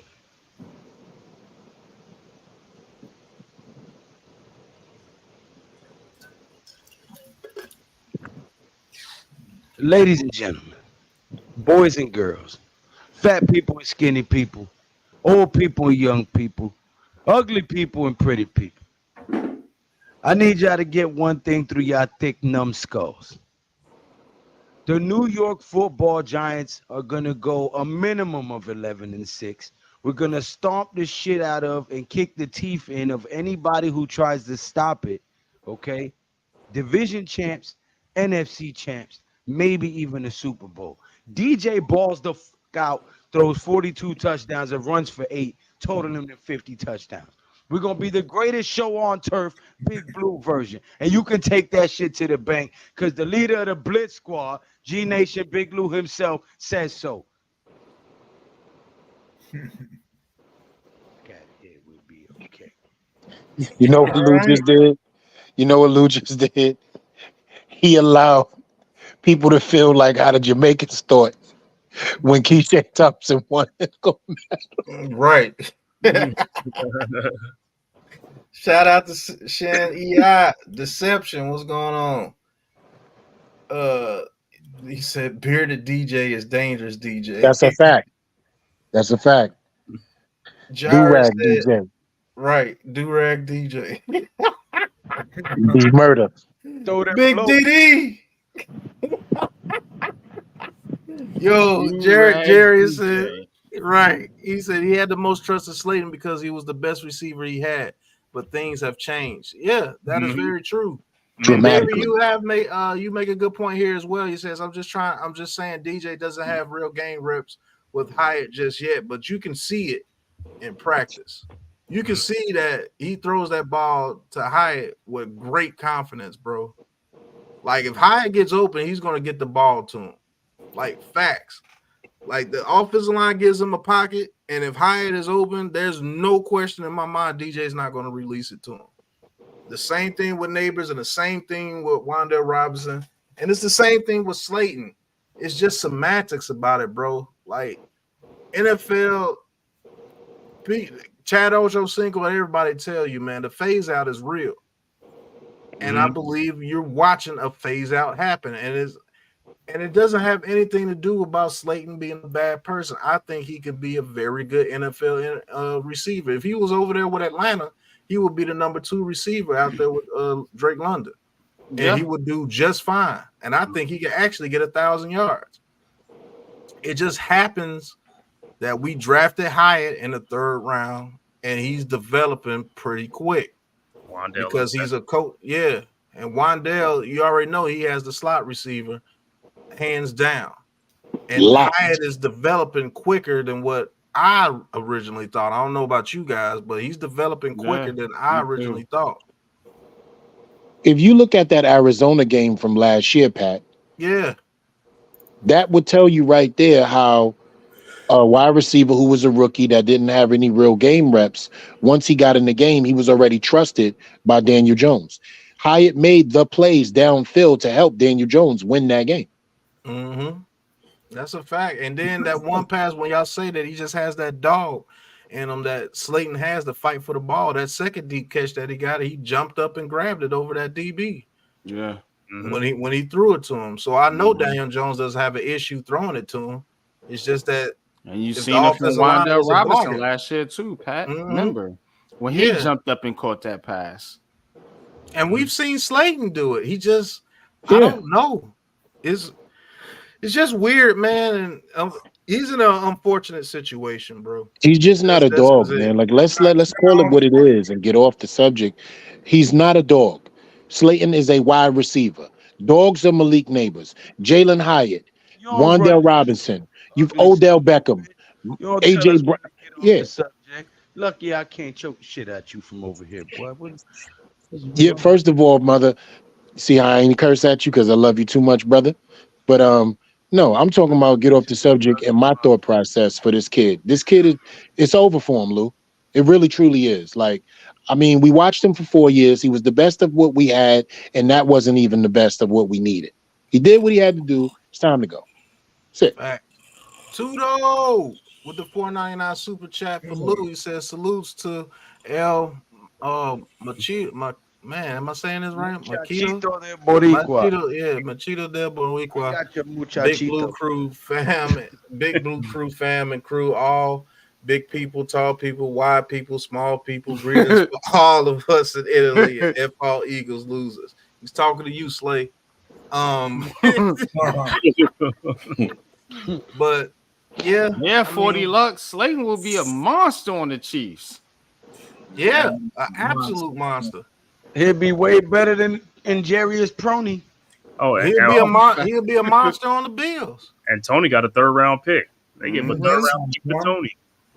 Right. If hold up. Because Cave just said something. If you could get a motherfucking 3rd round pick for Darius Proney and Jarius Proney. Yeah, but I know where you're going, but you can't. It's his destination, though, bro. Yeah, Slayton was a 5th It was his round destination. pick. Kadarius Toney was coming off being a 1st round pick. Yeah, it's his destination. So, well, sometimes it depends if the team. Not the same. It's not the same athletic ability at all. You give him free advertisement when you do that. Don't bring up that cockroach's name. But you're giving. But look, what you're doing is, man, you're selling the fact that he's a productive receiver, consistency, bro. Right. Like, look at Judy. They compared the stats with Slayton and Judy, and look at what Judy got. But compare the skill sets. Compare the skill sets. You got to compare the skill sets. Kadarius Toney has a more attractive skill set than Slayton. So does Jerry Jeudy. I know Jerry Jeudy hasn't produced the way he's supposed to, but certain players have certain skill sets that you're attracted to. He doesn't have the route running of Kadarius Toney or Jerry Jeudy. Doesn't have the twitchiness of those guys. And there's is either Slayton's going to be your number 2 or nothing. You see what I'm saying? Like, Kadarius Toney, Jerry Jeudy, you can throw them in a slot. You can throw them in a backfield. You can't get a 3rd for Darius Slayton. No. Who's going to give you a 3rd for him? Go through the teams. Who's going to give you a 3rd? I'll give you 2. Patriots. I'll give you no. What? Patriots? Hell no. Hell no. If Patriots don't get Ayuk, whatever's going on with that, they are desperate for a receiver. They have a guy over there named Javon Baker that's better than anything. Slayton. Well, let me ask you a question, Pat. Why are we trading Slayton? What is wrong with having? Having this much receiving talent for the first time in a decade? I understand that, Miz, but this is based on if Slayton wants to leave. We never said they're going to get rid of him because he's trash. Yeah. We're saying because Slayton is a good receiver, and I don't think he's going to accept splitting time with Hyatt, and he's only getting 10 to 15 snaps a game, maybe. You see what I'm saying? Going back to season. Yeah, in a contract season, going back to the way that he was getting snaps when he first came, when Dabo first came to us, where he had people like freaking the preseason Hulk Hogan playing over him, Marcus Brown and Kenny Ayers. I don't think he would want to go through that, and he's a better receiver than that. You see what I'm saying? Let me ask a question. Will Slayton be selfish enough that he's gonna bitch and make a problem about? No! Don't do that. No, I'm gonna do it. You're not gonna do it. You're not gonna do it because the man took a pay cut. Let him finish. Go ahead. No, I wasn't gonna say that, NYG. I was gonna say, or will Slayton be a team guy? There'll be obviously good packages for him to be on the field, and the Giants win more games, bro. The Giants win more games. You want to be a team player or not? I don't know. But you also have to think about it. injuries is a part of the game too. Like teams that go Yeah. through a lot of injuries with wide receivers, they get desperate. You know what I'm saying? That sometimes they'd rather get some guy from than get some out the practice squad. But you can't get mad at that dude if he wants to trade and talking about he's not being a look, man. That dude took 2 pay cuts to stay with the Giants and rode the bench to let guys, as Pat just mentioned, Marcus, David Sills, and all these other guys get playing time over him. You know what I'm saying? Yeah, I don't see him doing that again. The guy is not doing Trash. anything wrong, and he's not trash. It's just a bad situation for him. So you can't get mad at him for wanting out, and you can't get mad at the Giants if they want to make a move and give the position to Hyatt because he has the upside. Yeah, but So, MYG. But it's not selfish on Slayton's part, bro. No, he already took a lot of. He already did a lot for this team, bro. Mm-hmm. The thing you two guys are getting to disconnect that is Miz is not saying that he's being selfish. That's not what he's saying. He's saying, hey, look, is he gonna be the guy that says, hey, look, I've done my time here with the New York Giants. Obviously, it's not going to work out. So I would request a trade to go get more playing time because I do want to get a good contract. And what Miz is saying, on the other hand, is he can do that, or he could be the good Samaritan again and just come in those packages that they have for him and try to make plays. That's what Miz is saying. He's not saying either or. He's just asking the question. Yeah, he could be the good Samaritan, but what's that going to do for his career? These guys are playing for a reason, bro. Like, and he already did the good Samaritan shit, and look where it's got him. As E said, that's nobody's fault but his. It is his fault. So why keep doing the same shit and it ain't working? Why take another hit for the Giants and say I'm just gonna be the good Samaritan, shut the fuck up and ride the bench, and then go out there and sign for the vet minimum next year when you can go on the Falcons and get fucking 1,500 yards or some shit like that? Like, bro, you have to think at it from the player's position at some point. At some point, you got to look at it from the player's point of view. And so that's why Miz asked the question, which one is he going to do? Because I don't have a problem with him doing either. To be honest, I want him to actually leave and go get what he deserves. To be honest with you. No, I'm being dead for him because he deserves it, bro. He's not trash. He's just not a number one receiver, and he's been on the team where he's had to be the number one receiver, and people will see that he's not a number one receiver, but he has been productive, and I think he could be a hell of a number 2 receiver on somebody's team. So, like Saint said earlier, let's pitch him to the Saints and see if we can get Marshawn Lattimore in return. Or what about the Rams? I mean, the Rams always giving away draft picks. I mean, I'm talking about bringing a player that we can use. Forget the pick. If we can get a number 2 corner, we need a corner.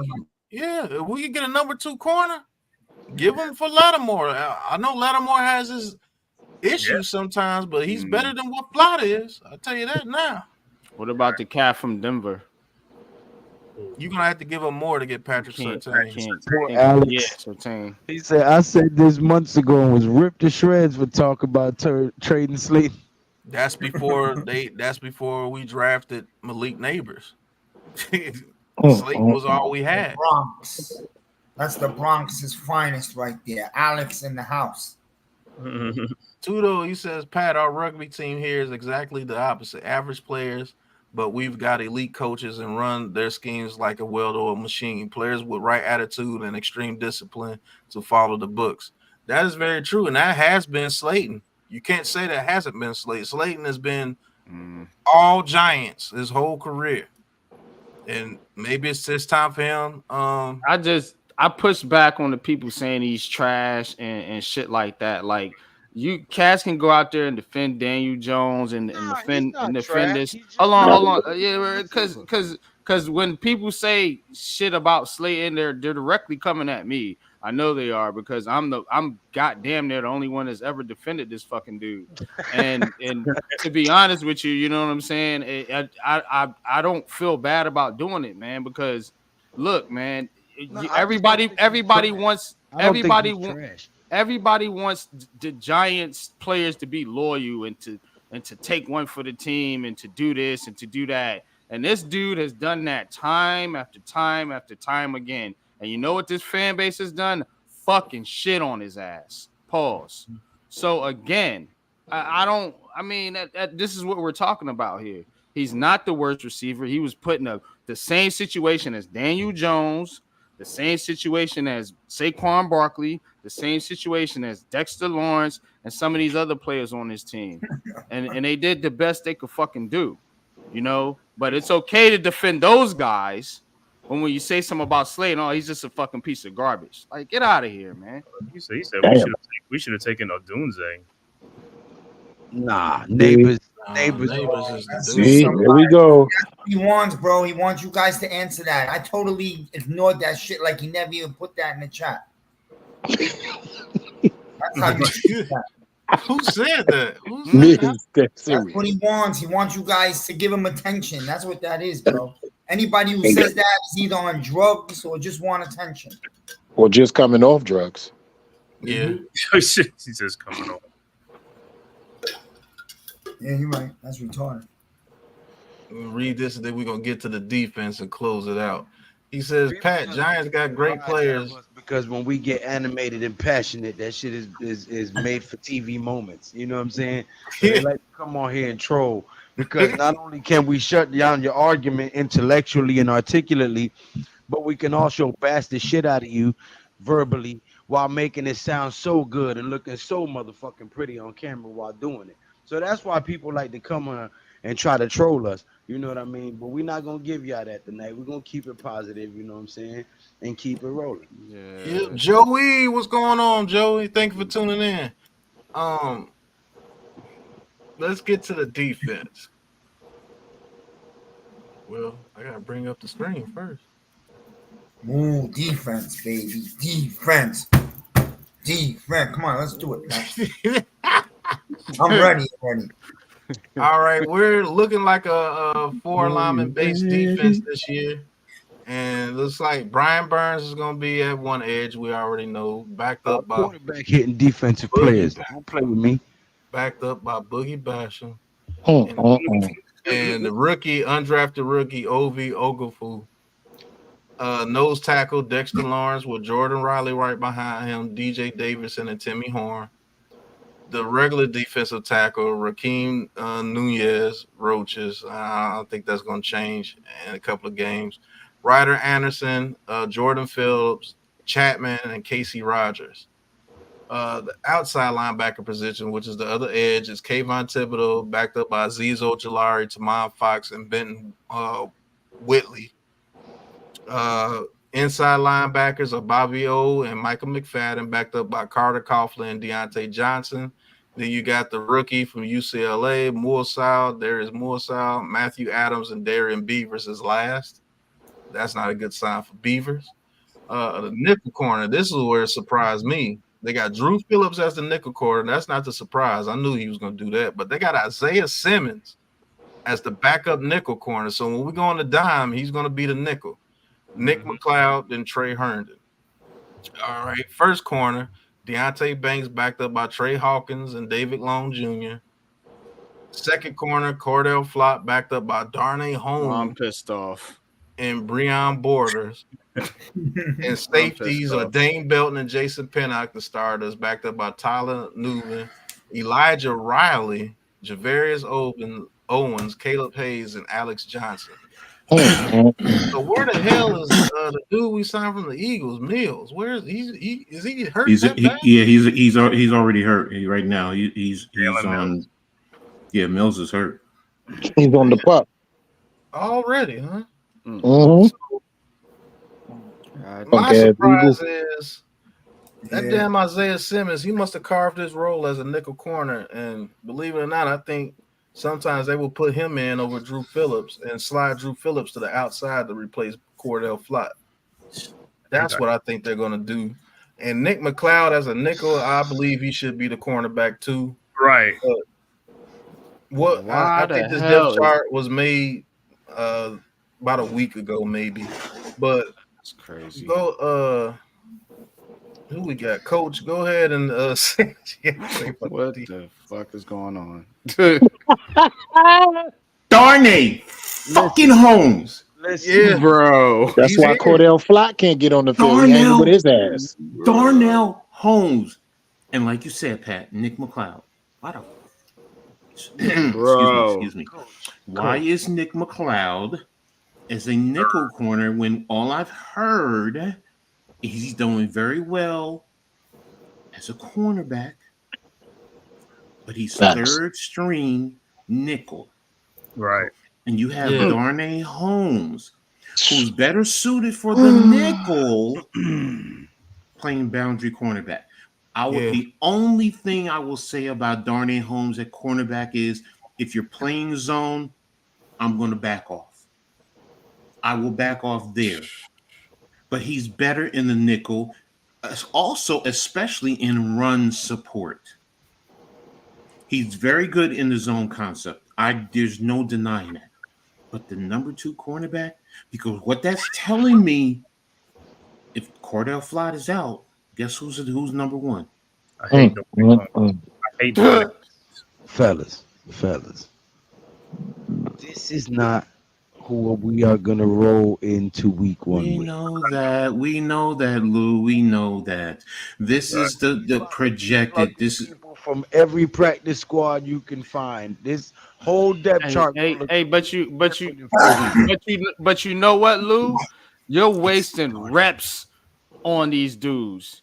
You're wasting fucking reps on these dudes. These guys right now on the outside. Well, I'll tell you this: Holmes hasn't played outside. It's actually been McLeod and Cordell Flott playing outside. But that's what's so confusing, Pat. Yeah, that is confusing because they're not wasting reps, like NYG said, because they're actually getting the reps where you think they will be. But go ahead. Then this, like you said, this maybe was the couple. Yeah, then why release this? Why release this?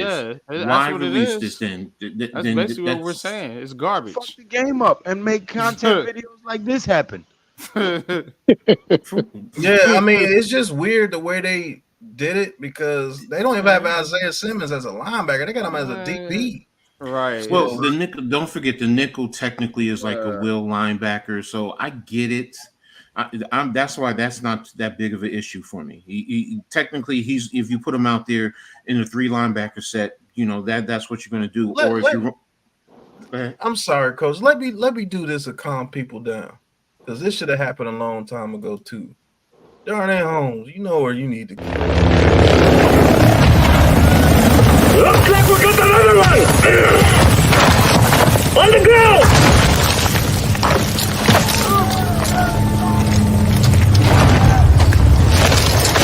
This is the Gulag. In here, you fight to win back your life. Gates!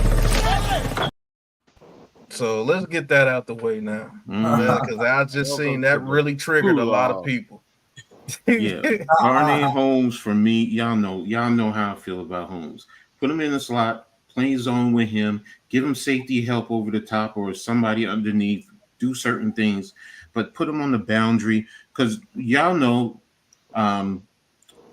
E will even tell you, good offenses, whether you playing zone or not, they'll solo him on the island. Whether you're in zone, they will put him. They will get him out there 1-on-1, and they will take the safety away from him to get with giving him support, and he's going to be by himself. And how is that done all the time, Coach? You send the over 6'2" wide receiver and put him in the slot and allow child abuse. Basically. So for me, having him inside would have been better because you can him a little bit more. On that outside, he's going to be alone. And you know what? That's like, I'm not going to say that. Let me be nice. Let me not say something dirty. But that's going to be like taking somebody out to the woodshed and tanning their little bottoms, okay? No, it's not going to be good. And that's whether you're in the zone or man. You could still abuse him that way. So, but that right there was my biggest surprise with McLeod and Holmes. Right. Ryder Anderson and Jordan Phillips, well, Jordan Phillips, I mean, they brought him here for a reason, and he's third on the depth chart. So I'm just like, he's not having a good camp. And then I keep hearing Chapman is getting first team reps. So that's pushing him further down. So, they're looking to use him and use his skill set. So, all the rest of them, Boogie Basham, Oh Lord. I mean, yeah. So, the rest of them, all right, and I'll say one last thing, and then I'm done. Okay, but our first line, we definitely got to rock hard with our first line because some of the backups. Well, yeah, Here's a drop off. The depth on this team. Yeah, the depth on this team is always going to be a problem until we get about 2 or 3 more good drafts. Mm-hmm. That's just going to be a fact. But go ahead, NYG. I already put Holmes in the gulag, so you ain't got to be triggered by him, sir. Man, bro.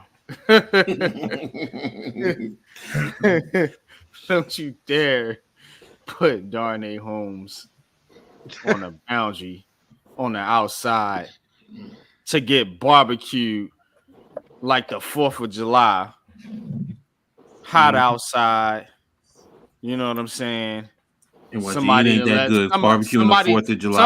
Somebody didn't left the grill running. Thank you. Got drunk and burnt the fucking chicken. That's Darnay Holmes. Yes. Yeah. Darnay. That's him on the outside. Non-lives. Chicken. We don't need that in our lives, fellas. Chick-fil-A. Right. Really crunchy. Fact. We don't. That's his nickname, Chick-fil-A. No, that's Chick-fil-A.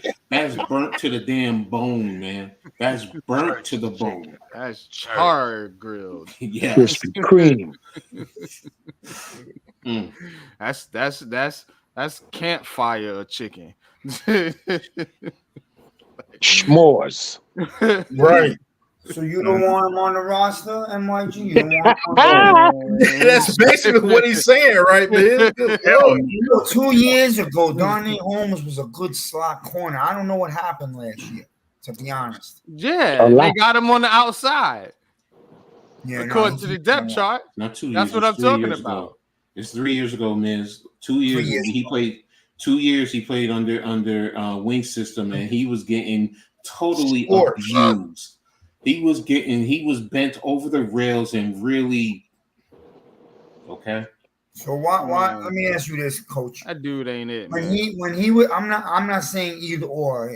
I understand. Last year he was making me upset too. But here's the thing: when he was drafted, right, he was considered the steal of the draft. Mm-hmm. Remember that? Deion Sanders was saying that, was raving about him too. Then he come out his rookie year. He played some damn good football. I remember that game in Seattle that we stole. So I don't know what happened. Wink system. Yeah. He was dedicated on a lot of men. He's not a man cornerback. At all. Him. They were killing him with crossers, and he was always in the trail. And it's not even that he was in the trail technique. There was great separation. There was at least 3 to 4 yards of separation in a crosser. I mean, no, there's no look. My old cranky broke down butt with my walker could get better coverage than him. How bad he is. So I have concerns with him in man. In zone, I have no issues in zone. I really don't. If he's in the slot, and he's good in run support, he really is. He's a good tackler, So that part I'm giving him credit for. But on the outside, he will be targeted. Trust and believe. Oh, lunch meat. Believe it. You send two verts just on the simplest high school route. 2 verts. Run 2 verts, a seam and an outside goal with him. That means he's one-on-one with an outside receiver. Right. He's done. Well, you don't put him on the outside. I never thought he belonged on the outside anyway. So. That's what I'm depth chart's on the outside. He has him on the outside. Well, he gives up a lot of first downs on PIs. I believe that's just a placeholder position for a few of these guys in the deep. Mm-hmm. I believe they're gonna go and sign a guy, and they're gonna go and get some guys that don't make it on other teams, and not because they didn't make it because of skill, but because they already have a lot of depth Right. on their team. They're There will already be some doing that. guys that get cut, and the Giants will go and pluck from those guys, and they We already possibly did that will too. go get an Adoree or something like that, because I think Shane Bowen likes to run a zone. So What's the cornerback we picked said, up today first- from Washington? Me personally, I put Nick McLeod as a starting QB2 and put I think Slot you as ain't gonna have no choice, man, K. He's I not good don't think you coach. have a choice. Coach, he's not guy they picked up is not good coach. He's not. Yeah, I know that. That's my point. A lot of guys we're going to get, it's going to be in that range. What I'm saying is, a lot of them are going to be in that range. They're cut for a reason. Now, some are going to be a numbers game. I get that. but I we get that. I might get go what. sign a guy as well.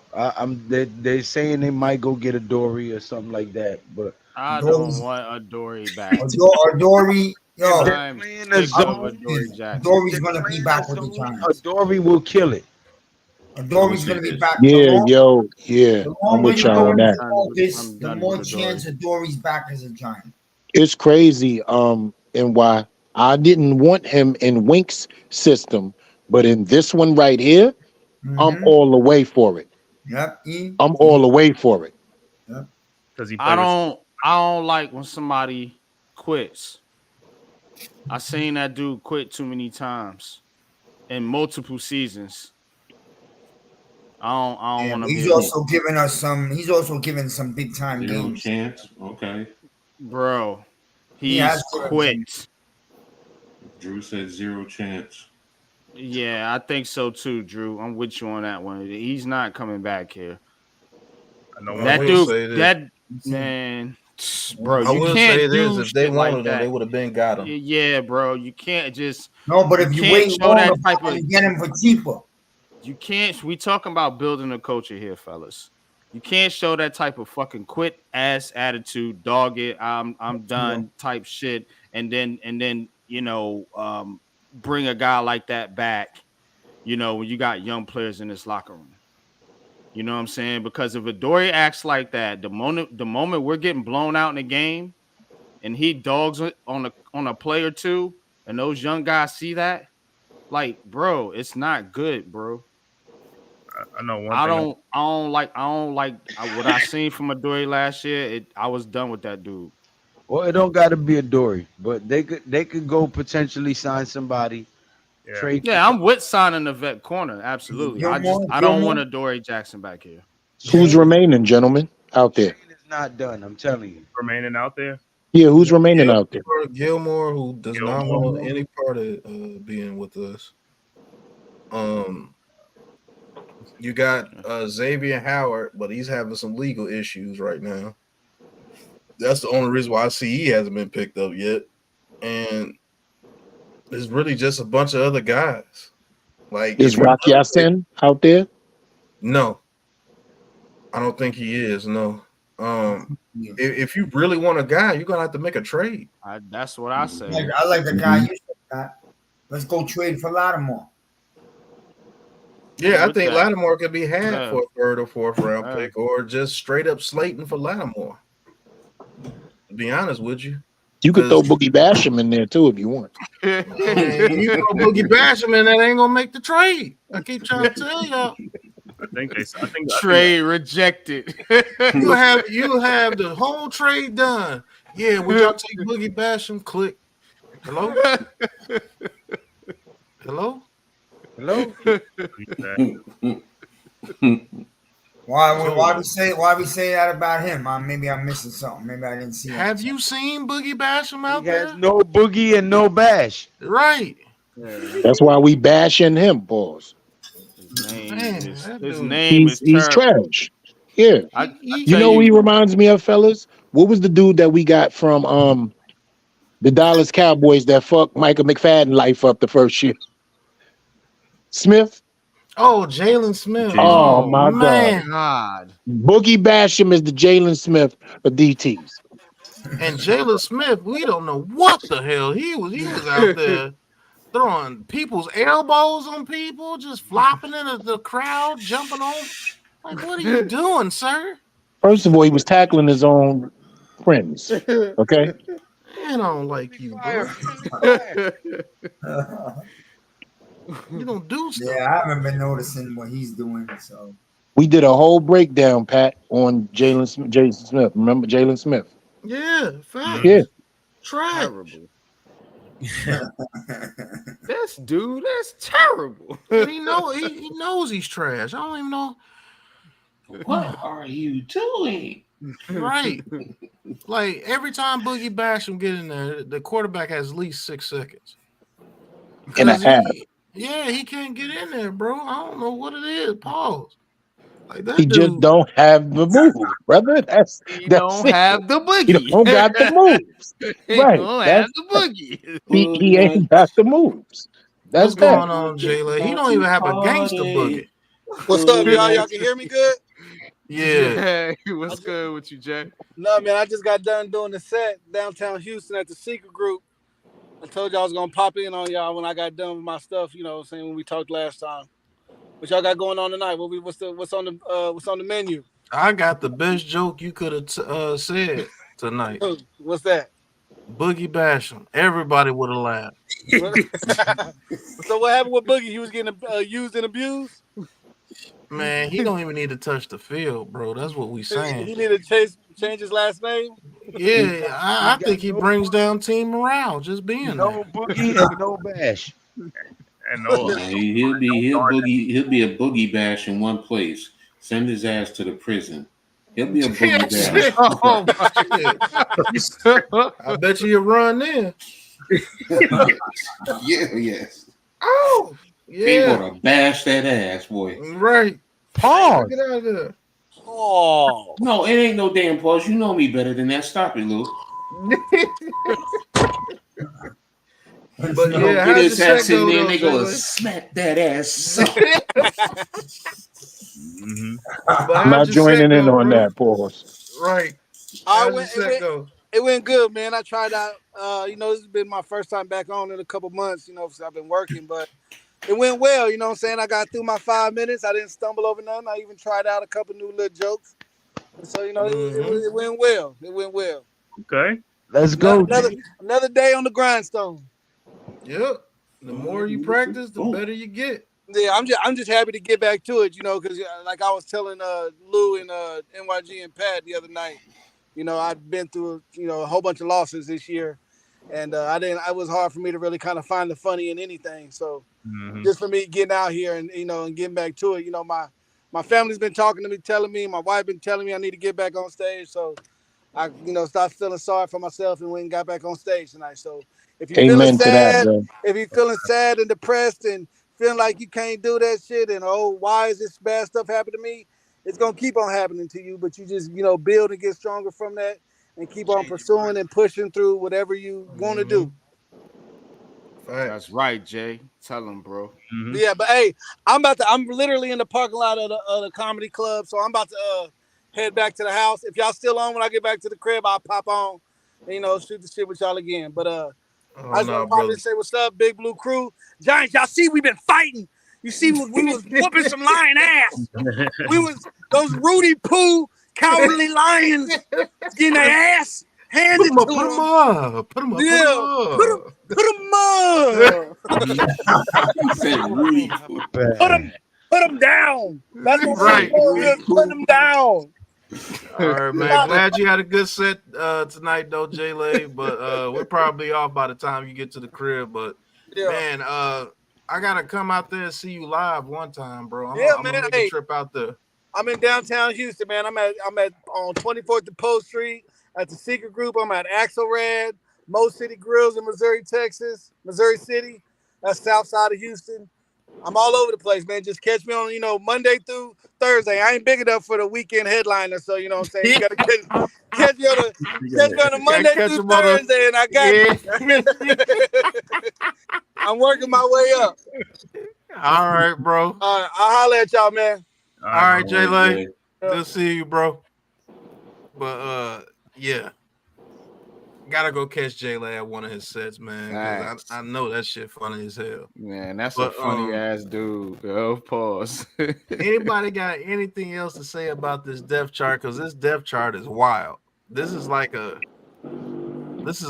like a 90-man depth chart. But hopefully this is not the official depth chart. It's just something that they had to put out before the first preseason game. You know what I'm saying? So they was like, just write some names in there and we'll get the depth chart fixed before the regular season. I think that's what this was.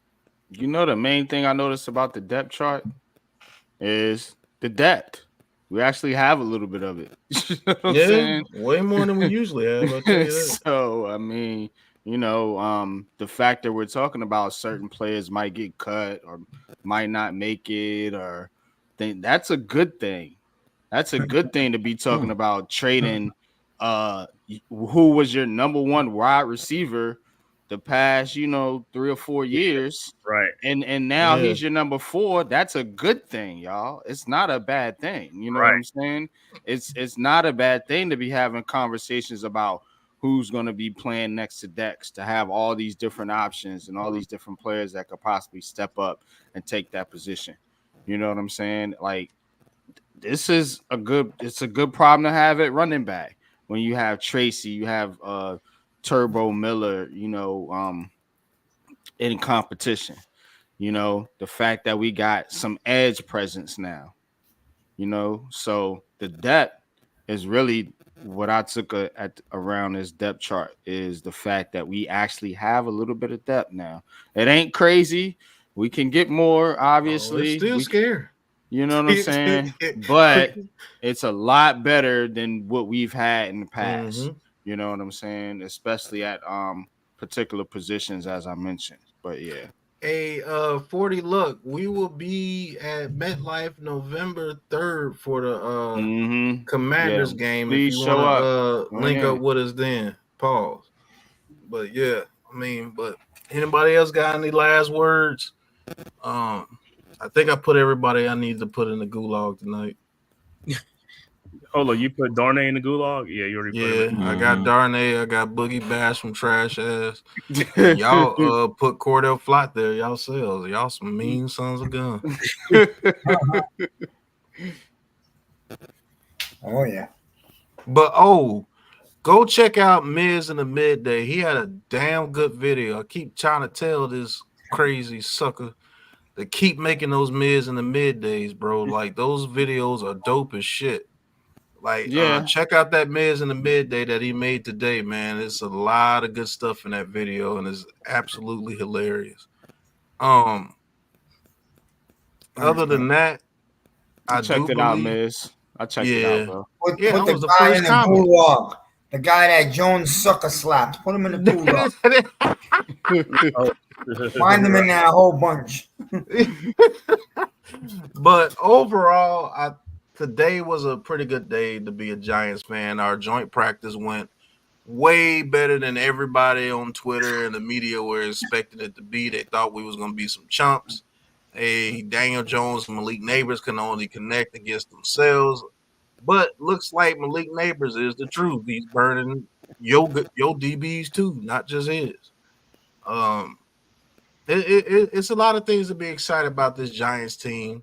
And even if you are negative Nancy, even some of the negative Nancy people are coming out and be like, man, Daniel Jones might be a dog. No, don't say that now. Yes, nah. Yeah. Like you said, Miz, the bus already left, bro. Yeah. The bus is already gone, bro. Maybe Daniel Jones did need a number one receiver. No shit, Sherlock. Freaking well, idiot. Truth be told, they are Giant fans, so I'll get a second bus to come back around if they want to. Leave them suckers right where they at. Man, they done. They on the curb. Man, where they belong. Cold-hearted. On the curb. Giants win the Super Bowl. They need to be right there on that grass where Man Cave is sitting at. Right behind us. You need to be right there on that grass and watch the fireworks from MetLife outside. I'll tell you one thing, Pat. Tomorrow they be doing it again, right? Tomorrow the Giants and Lions do it again, right? Yep. Yeah. Now, I'll be a little bit worried because I think the Lions tomorrow are gonna come out and say, "Oh yo, yeah, they you know, defeated us." you know, Dan Campbell laid the Yeah. wood to those boys in that locker room. Pause. But you know, Dan Campbell ain't about that. Well, we gonna Dan see. Campbell was one of us. He He old school said a giant. lot of Yeah. good things today about the organization and Dable and Mara and all that shit. So he's a good guy. But I think the Lions come out tomorrow because they got a little humiliated today. They got punched in the face. So, and I just want to get out of there healthy. That's the only thing I cross my fingers about. You know what I'm Get saying? out of there healthy. That's all I care about too. How y'all feel about the preseason game? And they got 2 of them on Thursday, and then they playing the Patriots game on what's that? NFL Saturday. Network. And then they play Thursday. It's the same time as ours, 7:00, both games. Y'all thinking the starters play? You see, I said that, I brought that up today, NYG. I would rather Jones don't play this Thursday, but listen. Yeah, they're not gonna play. So what game? What game is the dress rehearsal? The second or the third game? They're gonna probably do the dress rehearsal the second game. Oh yeah. All right. Which game is the Jets game? Third one, the last one. Yeah, they're not. And they got a joint scrimmage practice with them that same week also. Yeah, I was gonna say they're not gonna do anything with the Jets. Yeah, They may play the first 2 series and get them the hell out of there. But this first game, this is really going to determine some people that are going to get cut. Now, I do believe the defense, as far as Cordell Flott and those boys, they're going to make them play. Because Cordell Flott's going to be the cornerback too. He ain't got no choice but to play. Anybody in competition, anybody in a serious competition got to play. They got to play. You know what I'm saying? But people like Isaiah Simmons and them who have fit roles already, they're not going to play. But I'm putting Cordell Flott out there immediately. Him and Nick McLeod on both sides. And let's see who comes out better during the game. Oh, Nick McLeod, you made more plays. Flott, get to the bench, sir. You ain't hear Banks' name today, did you? No, you didn't. That's a good thing. Thanks. He was out there making plays. That's why. Exactly. Yeah. That's what I'm talking about. Shit, Runyon got fucked up. Who?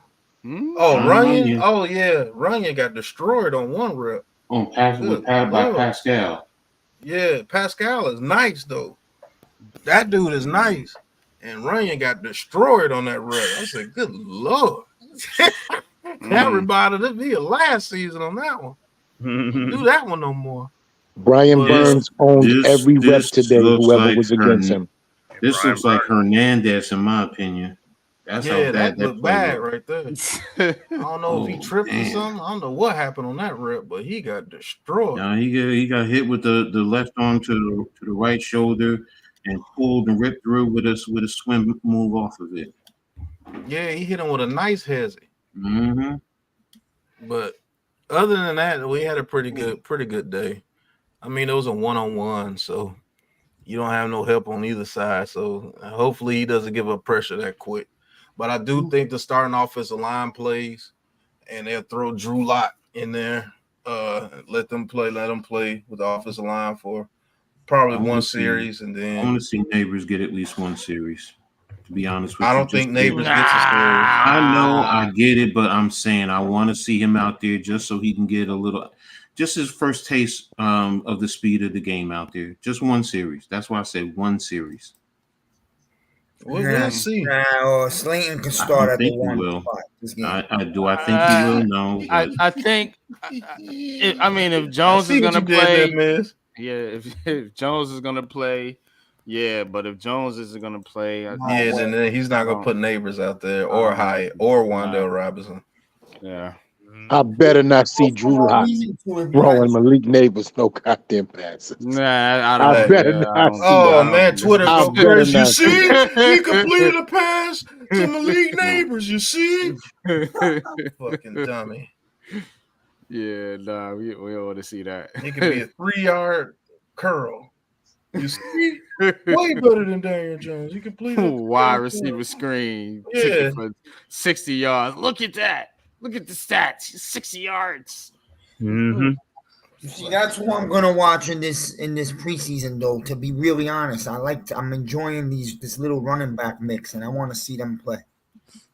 Yep. I like to see the. I want to see Turbo Miller play. That's for sure. Michael Strahan I want to lost a see lot what of Turbo Miller and Tyrone Tracy actually have, and see how we can use them, dude. Yeah. But I think Turbo Miller is gonna turn some heads, bro. Yeah. But we're gonna wrap this up. I want to plan on being on here 2.5 hours. Y'all get me every time. Like to thank you guys for watching. Hit that like and subscribe button for all these great content creators here with the Big Blue Crew. You got Coach Ed Gladden in Amazing World of Sports, Unpopular Opinion Sports, NYG 22, Big Lou, G Nation Inside Sports, co-founder of the Big Blue Crew with Joe, Classified 3F with Joe. Prayers to him. Hopefully he gets better by the season so we can call some games because he is funny as hell when we call him the games. You got I Am Chosen, E Chosen. Go subscribe to him and the Shakedown Media. Always got love for those guys over there. You got the S Guy, Man Cave, new member of the Big Blue Crew doing his content. Go check his channel out. Has a lot of basketball content. Them sorry ass Nets. But I think you're a Knicks fan, so you. I'm a Knicks fan. I'm Knicks. Yeah, and I'm. You said it right. Them sorry ass Knicks. You said it right. Don't do that. Don't do that. Said it right. Don't do that. Sorry ass Don't do Nets. that. My Don't bro, do that. Pat, bro. He trying to bait you, Cave. Don't do it. Don't let. He trying to bait you, bro. Don't let him do it. He hurting because they hurting. Hurt people like to hurt people. Man, whatever, yo. And you got Miz, who does Miz in the midday when he wants to, but if he does it more often, he will get a lot more views and he will be at 1,000 subscribers very quick, as those videos are very entertaining. Anytime he feels that he got to get his passion out, pause. You should do a video. Keep trying to tell him, but maybe he'll listen to me one day. Guess he considers me a young buck. You don't know what you're talking about, but I do. But yo, as God, send me some comment or something. I'm not sure. I'm looking for you, but I'm probably already subscribed, right? I don't even know. You are. The Giants Man Cave. The Giants Man Cave. Mm-hmm. Oh, okay. But any more final words, fellas, before we get out of here? Tomorrow, man. I'll kick some more butts tomorrow, man. Let's see what happens tomorrow. And knock on wood, no injuries. Facts. Ain't no ifs. Ain't none of that. That's right. Giants gonna come out and dominate. You know what I'm saying? It's gonna be simple as that. 11-6 is the minimum. Division championship, NFC championship, possibly Lombardi. Giants is going to stomp every fucking body this year. Don't be surprised when we come out on the 3-0 start. And everybody's like, oh my goodness, the Giants have turned it around. No, keep that same energy and keep your bitch ass over there. You know what I'm saying? Keep that same hateful ass energy over there. Don't come over here. Don't switch up now. Because the Giants is about to go on a run. Greatest show on turf, Big Blue version. Y'all already know where you heard it. Hey, Jesus Martinez. Never too late. Thank you for tuning in, bro. And New York Giants. I hope we just beat the Cowgirls. I hope we beat them twice. Oh, we are. Mm-hmm. Will Wilkins, always a good supporter of the show. Thank you for tuning in. And shout out to everybody that came in. Red Fox, 40 Luck, Andrew, Dominique Parks, Jarius, Slay actually came through. Earl Cole, everybody that came through, man. There's so many of you guys. It's hard to get to all you guys, but we do read your chats throughout the show and we post them on the screen to make sure everybody know what you're talking about. That's what we do here, and that's what we'll always do. Don't have to super chat to be noticed. And Tudo out there in Italy. Hopefully he wins his upcoming season game. I know his season is starting here very soon. So if you're still awake, Tudo, we give our prayers out to you as well for your health as well. But for all you sucker ass Giants fans that keep hating and want us to lose because you don't like Daniel Jones, you know where you can go. Looks like we got another one! On the ground!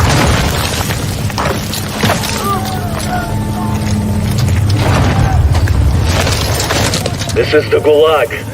In here, you fight to win back your life. Gates!